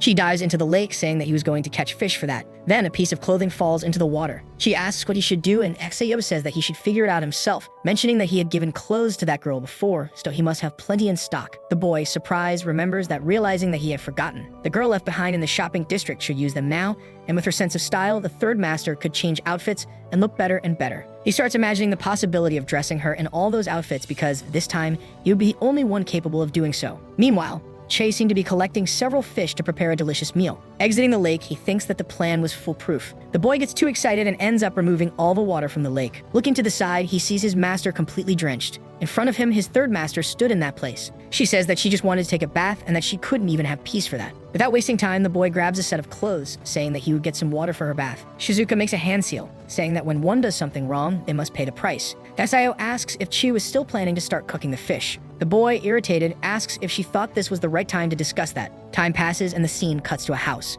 Chi seemed to be heating water for the others to bathe. Shizuka, looking at her hand, notices it is frozen, thinking that she wouldn't sleep that night. Exio, concerned, asks what they should do, and Shizuka says that it was fine because the protagonist could help stabilize it. Thanking Chi for his hard work, she hears the boy say that he would always be willing to help. Aseo asks if he had prepared the towels because she was feeling a little dizzy, and Chai replies that he had placed them on the shelf and would wait for the masters. Moments later, Exio says that she would leave and that if the third master needed her help, she just had to call her. She takes the clothes that Chai had prepared. Meanwhile, the boy was outside the house, warming himself by a bonfire, thinking that he would ask the second master what clues had been gathered once he left that place. Chai hears a very loud noise and wonders what happened inside. Quickly, Chai opens the door and finds Exeo wearing her previous clothes. The boy, seeing that, accepts it and says that he had chosen something simple to make sleeping more comfortable. Exeo replies that she should change to another set and asks if he could hand it to her. Hearing all the commotion, Shizuka appears. Chai, noticing the clothes, says that they were wonderful and that, as expected, they really suited the third master. Shizuka asks if he had more of those clothes because the long skirt was very cumbersome. Chai seems hypnotized and doesn't pay attention. Shizuka asks again if there were more clothes, and Chai replies that he would make more and humbly offer them as a favor. Exeo takes the clothes and approaches Chai.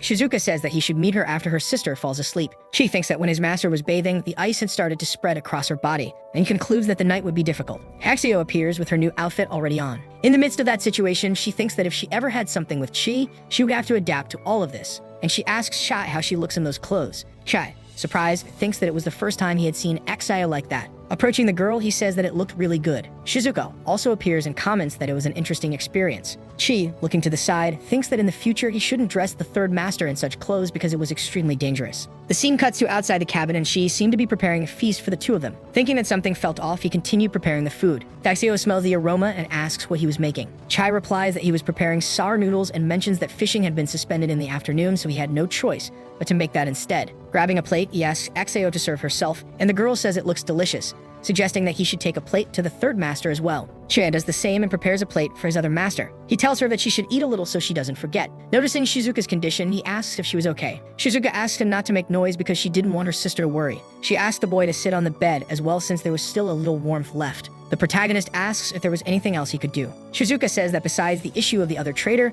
there was something else she wanted to check. She stands up and throws the boy onto the bed. She says that her second sister had mentioned that the essence of blood could be a cure for her. She had already absorbed the blood essence, but it hadn't worked, so she figured it referred to something much greater. Through jewel cultivation, practitioners shared spiritual energy, borrowing strength from one another to reach a higher level of cultivation. Shirei says that if it would truly help, he was willing to do it for his master, and he affirms that it was only to aid in healing, with no other intentions. Hearing what she said, Shizuka smiles and asks what made him think he could endure her. She explains that the cold within her exceeded what humans could imagine. Chai says that he ascended the Jade Heaven stairway and broke the annihilation matrix, so his confidence was not just an illusion. Shizuka says that if she took the initiative now, Chai could die, and that if he wanted to give up, it was already too late. She asks how he could be a disciple if he feared death. The scene cuts to outside the cabin, where a table seemed to have fallen. Ki asked about the noise and suggests checking it out, so the two leave and find Axio on the ground. She complains that she feels terrible. Without wasting time, Shizuka helps her, but Axio says she feels hot and that a strange impulse is growing inside her. Shizuka explains that this was caused by the abnormal leakage of the Nine Heavens flame.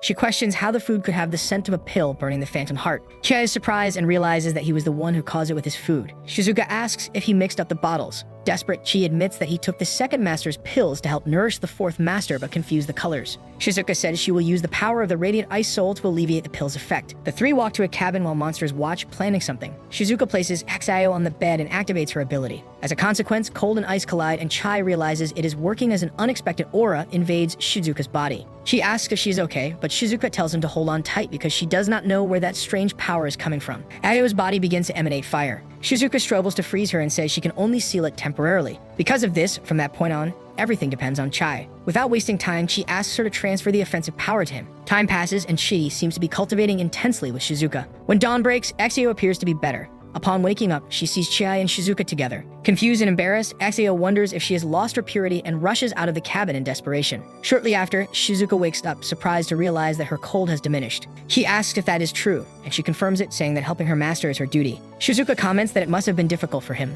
but Chi jokes, saying she can use him as a magic elixir whenever she needs. He asks where the fourth master is, and Shizuka replies that Axio probably left early to train. So the protagonist decides to check on Axio. In the forest, he uses his ability to track her. He reflects on the past night because while healing Axio, he and Shizuka unintentionally understood a trace of the Nine Heavens tracking technique. Upon finding Axio, he asks what she is doing there. Surprised, she asks how he knew where she was. Chai confidently responds that he broke through the third stage of the nascent soul realm and learned the tracking ability. Axio, embarrassed, recalls what happened and blushes. She asks if it was the effect of the phantom heart of the night pill, and if she wants him to help her again. Irritated, Axio says once was enough. She states that he must remember that she is his master. As for what happened the previous night, they would deal with it later. The girl then begins to ascend with her flame. Chai, confused, wonders what she meant. He remembers that cultivation requires mutual consent to avoid Kai deviations. The system appears, indicating that she was talking about something else. Kai decides to ignore it because he has always found Axio's thoughts difficult to understand. He realizes he did not eat anything the previous night and decides to replenish himself. The system suggests he start accumulating rage points. The scene cuts to another location, where Axio says that since Chai had already broken through the realm, he had the capacity for comprehension,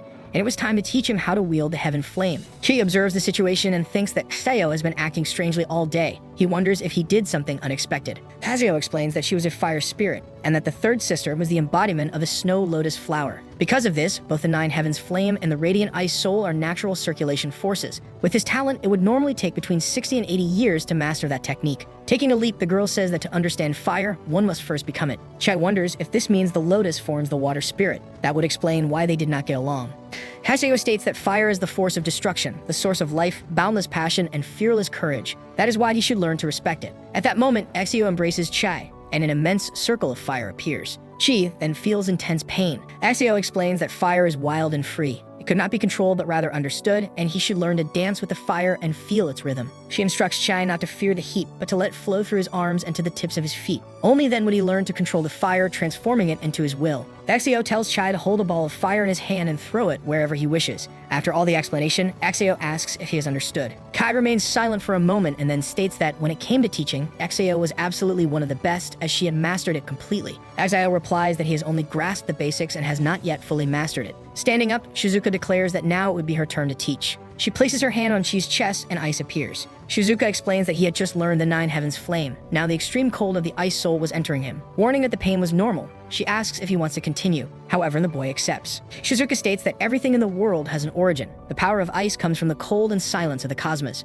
She teaches that the path of cultivation is to align with nature without forcing it. Chi's heart should be as pure as ice to truly master that power. Instead of being controlled by it, Chi should feel the power of the radiant ice soul circulating through his meridians. Shizuka explains that ice was not an enemy but a companion or even a weapon, depending on Chi's will. Cultivation was an endless journey, but if he persisted, one day he would become a true master of ice. Chi thanks her and states that he finally understands. Sometime later, the scene shifts to the Kangming Palace. The second master, surprised, notices the presence of Shizuka and Axio. She asks how their disciples are. Shizuka responds that Chi's comprehension was exceptionally high. With just a little guidance, he was already on the verge of mastery. Changing the subject, the second master asks if Shizuka's cold had stabilized. The girl responds that she was much better, but still far from ideal. The feeling that liberated the restraints of the desire for destruction was still within her. The second master advises patience, explaining that her body was overloaded and that the accumulated cold could not be resolved in a single day. Axio, confused, asks what they were talking about, as Chi was merely her disciple and nothing more. The second master says that it was fine if Xio did not like him. Even so, they would continue to say that he was just a disciple.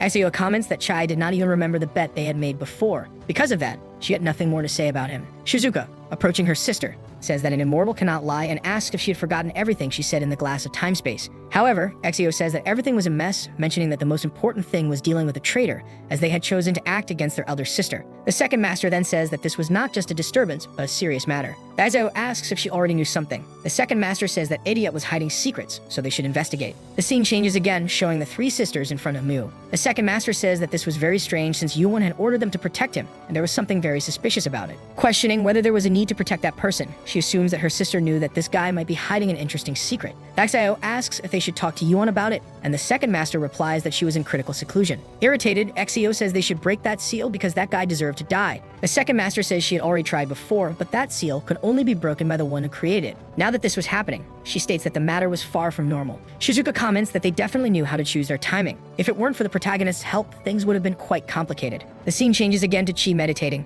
He reflects that the time to use the Kienkun divine body and comprehend the text from the divine temple library was approaching. With that, he would be able to control both ice and fire. After learning from the third master along with the system that granted all three-layer sword techniques, he had collected 2 more techniques to reach martial mastery. Since entering the nascent realm, his divine sense had expanded as vast as the sea. The boy extends his divine sense and perceives a powerful energy. That was a sign that his realm was about to break once again, and the advancement to the nascent soul realm and the 5th stage had already begun. During the 4 years he spent in a glass space, the first thing he did was intimidate the animals there. The second was using the Kienkun divine body to comprehend the cultivation classics. He even learned wood carving. However, the 4th activity was still in question as to whether it should be mentioned because it was something quite different. Apparently, he had learned to create new kinds of clothing. Chai decides they would do it that way because no one should see the images in his mind. Relieved, he states that the 4-year period is over and that he is ready to leave the mountain. He asks the system to display his rage points and all of his information. A massive catalog appears. Chi notices that he has reached the mid-class level, and the system informs him that with a few more points he will undergo an upgrade. Therefore, he should keep going.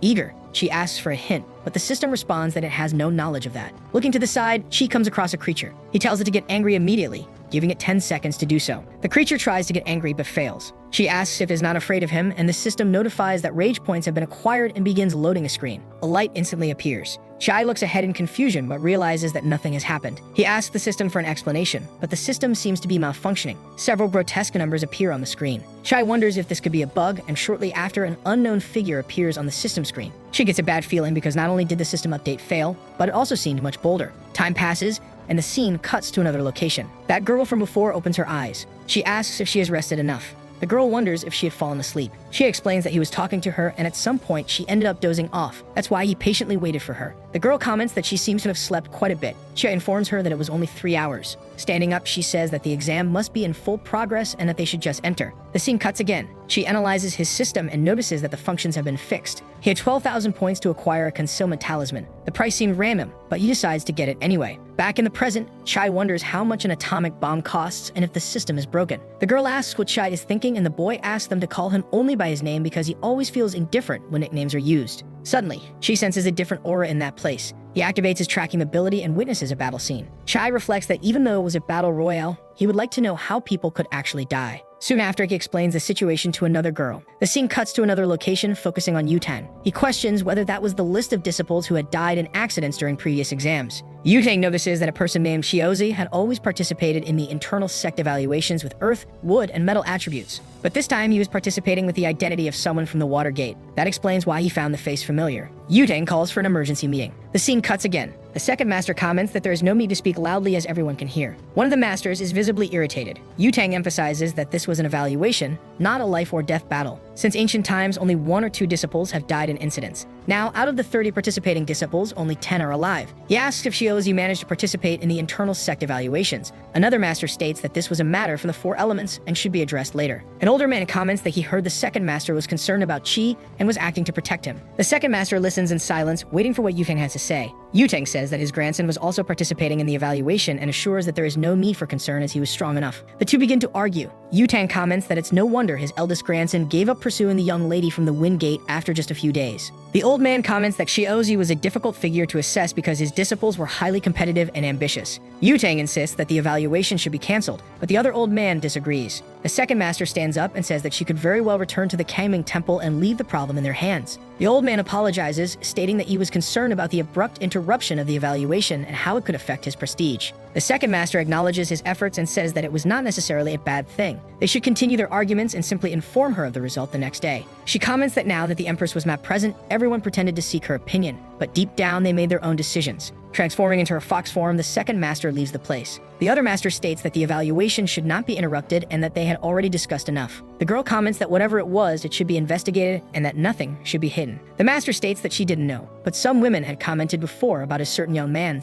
saying that he was really strong and that they only wanted to use him. Soon after, another girl appears, asking what he had just said. Amid that situation, the other people in the meeting also begin to leave. The man says that he was merely stating the truth and not making things up, and that Yuan should be aware and needed to show some restraint in the future. The girl says that Yuan was known for her integrity and purity, asking if he could not speak more kindly about her. For cultivators, after reaching the 5th realm, time hardly passed, but he had aged rapidly, saying that a man's essence was limited and that was why the sect was draining him prematurely. Hearing that, the man becomes irritated and as he starts to leave, says that she was talking too much and that if she wanted to fight, she should just say so. The girl says that she did not want to make things difficult for him, but merely wanted to know why she could not feel his maintenance of the Great Matrix. The man says that he had already done it and that if she couldn't feel it, that was her problem. The girl asks if he knew that the great manta ray was floating. The old man says that he watched over the matrix every day, so there was no way he wouldn't know that. Then the girl says that the wind and thunder gates were internal gates established and modified by the matrix itself, but the balance had not been maintained. The old man says that she was trying to obtain a wind-stabilizing pearl from him, and that she should have just said so instead of making up lies. The girl says that he had seen through her, asking why he had 2 while she only had 1. The man says that women love to compete, and there was no need for that since their matrices serve different functions. Approaching the man, the girl says that there was something else she wanted to tell him because the Empress had ulterior motives for maintaining the matrix. The old man says that the Empress had her reasons for everything, and they should not jump to conclusions. As he begins to leave, he says that he would return to maintain the matrix, and that if that boy named Xiang came to his house looking for girls again, he should be informed. Watching the man leave, the girl ends up smiling. The scene then cuts to the second master. The second master says that the old man had reacted quickly, but he was still making foolish moves. What was strange was that the other 4 remained silent when the old man spoke about that other person, which was highly unusual. Even so, she should not worry because this should be confirmed soon. The scene cuts to another location with the girl saying that Yutang should take a break because he had been watching that test for over 2 hours. However, Yutang says that everything had now returned to normal and that there was no unusual sign. Then he begins to drink his tea. Standing up, he says that precisely because everything seemed normal, something was different. The scene shifts again to the protagonist sitting on top of a tree, asking if that place wasn't too quiet. Many people had been defeated on the road so far, but the dark forest had suddenly gone silent. The girl says that when something strange happens, there is usually more to come, and observing from there was the best course of action. Moreover, she had something to ask the protagonist, questioning if he had done anything while she was sleeping, because it seemed that he had changed quite a bit since he woke up. Looking ahead, she ends up spotting someone saying that it looked like Yutan. The girl says that the protagonist's body had become stronger, and beyond that, he was much more handsome, wondering if it was just her imagination. Chi, ignoring all of that, asks if she could trust her intuition and if, by any chance, she had felt something. The girl says that she had a bad feeling because, in reality, the whole time it felt as if something bad was about to happen. At that moment, the protagonist picks up the girl in his arms, saying that if she said something bad was going to happen, that it must be true, and that's why he believed her. As he starts walking through the forest, Chi says they were moving forward to verify her intuition. The scene cuts to Yutang, who thinks that it was fortunate he had left a mark on that person earlier, because when he found her, he did so just as a precaution. Back in the present, the girl seems to start tracking that person. Observing that thread of aura, she realizes that the person was in that direction. Thus, she finally arrives at the right place. Quickly, she draws her sword and begins to enter the cave. Meanwhile, Chai is watching from a distance, and the other girl asks if he was tracking something. Observing the situation, she thinks that Yutang had just disappeared a moment ago. At that moment, an unknown person appears on top of that system, saying that he should stop searching because that was the place, and there was a barrier there distorting time and space, making the person invisible. Looking to the side, the boy is very surprised, not believing what he is seeing. The other girl then asks what that was and who that child was. With no other choice, Chi says that it was his son. The girl thinks that such an old child probably wouldn't accept his stepmother. Chi thinks that from the beginning he knew there was something wrong with the system and wonders how he could explain this. Changing the subject, Chi says that it was just a spiritual animal he had captured and that it was capable of transforming. The girl thinks that a spiritual pet that can transform into a human form was an extraordinary being. Such a spirit capable of transforming into a human form was equivalent to a human cultivator at a refined god stage. The girl asks how the boy managed to acquire it. Changing the subject again, she asks how they were going to break that barrier. The system begins to approach that place, saying that they should just open it in any way possible. The scene then cuts to Yutan, who, in the meantime, seems to be in the middle of a battle. The other girl says that she had been a bit excessive and therefore wanted to apologize. Yutang says that she was a disciple of the Kangming Temple who was secretly gathering information with external forces. She asks how she could track the teachings of her master. The other girl asks what they were going to do next, and her sister responds that they would defeat her immediately. She says that this person was stronger than the others they had faced before, and that she should not forget to train her blood. The other girl asks not to forget their father's mission. She says that capturing that person's soul was their top priority. The girl states that the longer they took, the more predictable things would become. Yutang, irritated, asks if she was planning to harvest that madman's soul. The girl responds that her ancestor was not crazy and that she was sparing her life now only so she could witness the truth that had been distorted. Yutang says that her master must have been defeated by external forces, and therefore there was no distorted truth. Amid the situation, the girl wonders what she should do. Yutang says that her master had treated that person as his own daughter. At that moment, Yutang realizes something and asks if that man was her father. The other girl says that the old woman was not completely stupid. Then the other girl begins to cast a spell, saying that she had to do this to prevent problems later. She claims that since her spiritual energy was too pure, she would only drain it. At that moment, some tentacles appear, seemingly draining the girl's energy. Shortly after, a magic circle appears, surrounding all three sisters. The other girl makes a hand sign, and moments later, all Yutang's energy seems to have been drained. The other sister says that was very good. At that moment, the other girl hears a noise. She, in turn, appears, saying that she had the right to remain silent and that anything she said could be used against her in a court of law. The scene then cuts to another location with a man observing something, thinking that it was an unfilial child, incapable of becoming his vessel. After many years of planning, he had to wait even longer. The man says that the 5 elements matrix was broken and therefore it was now within his reach. He claims that on that day it could be used against him and he could become a new owner. Once again, the scene cuts to that test, which apparently seemed to be trembling. The other people in the stands were noticing the same thing. Another man says that the formation was broken, yet the spirit messenger that had been promised to them had not appeared. Another man suddenly emerges, saying that a decades-long plan would not fail just because one part had gone wrong. He claims that they should head to the Divine Palace. Sometime later, the scene cuts to the Kangming Palace, and the frustrated second master says that there was no peace, not even for a moment. The old man says that whether awake or not, he could maintain the grand formation throughout the entire night. Even so, all the elements along with the gates were broken, and the 5 elements matrix was basically finished. The other girl says that the heads of the 3 gates were absent, and that it seemed like everyone had their own plans. The old man asks her to be more respectful because this was serious, stating that the other man should stop sleeping since they needed more cultivators. The girl says that the Empress was not there, but even so, they still had 3 immortals overseeing everything, asking why they were in such a state. She claims that he wouldn't be able to return to the formation anyway, and should just follow orders. Frustrated, the man thinks that the inner circle was truly difficult to manage. Interfering in the situation, the second master says that they should stop arguing and discuss things when the situation improved. At that moment, an unknown man suddenly appears, saying that it was already late at night. He states that none of them were sleeping. He asks where the Empress was, as such a major incident was happening, yet she was not present. Exio says that the 4 gates of the 4 elements had been breached and that it was his duty to protect them, asking if he had any explanation for it. The man says that he was actually there to ask everyone a question, questioning how the 4 immortals should be judged for abusing their power for personal gain. Hearing this, the other girl starts laughing, and the second master says that he was a story full of dramatic twists. The man says that Yuan was to blame for being too greedy, desiring absolute power only to be consumed by it in the end, and that this person was not fit to lead them. Hearing this, Exio becomes furious, asking what he had just said about her sister. However, the second master intervenes, warning that this was exactly what the man wanted her to do. The man says that Yuan should shatter her 3 souls and 7 spirits, and then die to atone for all her sins. Additionally, her accomplices should do the same. The scene cuts again to the old man, who says that as the chief of the 6 gates, he orders him to kneel and apologize to the 4 immortals. But the young man asks who he thought he was, saying he was merely a tool of the 4 immortals. The second master, observing the other man behind the boy, asked if he felt the same way. The man says that destroying her cultivation and making her submit was actually quite rational, because for a long time he had felt disgusted by her and therefore she deserved a much worse punishment. Right after, the other girl says that she thought she had drunk quite a bit that day, but those idiots were much more intoxicated, asking if they thought they were some kind of big shots. The other man says that the world of the Kaming realm knew that the Empress, along with the immortals, had brought peace for centuries,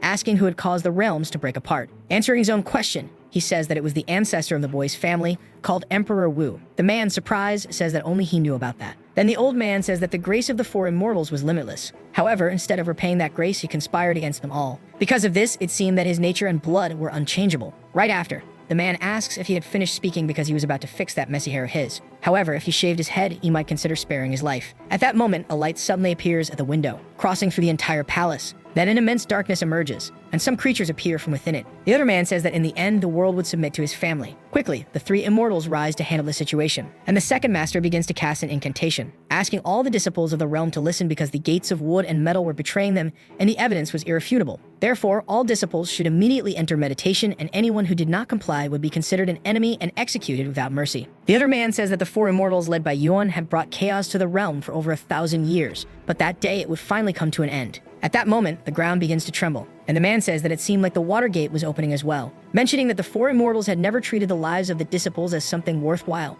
and that was why they already knew what they had to do now. Then the young man confronts the second master, who asks him if he really thought he was capable of winning that battle. So the video ends here. If you don't want to miss the next part, activate the notification bell, and see you next time on Tob's channel.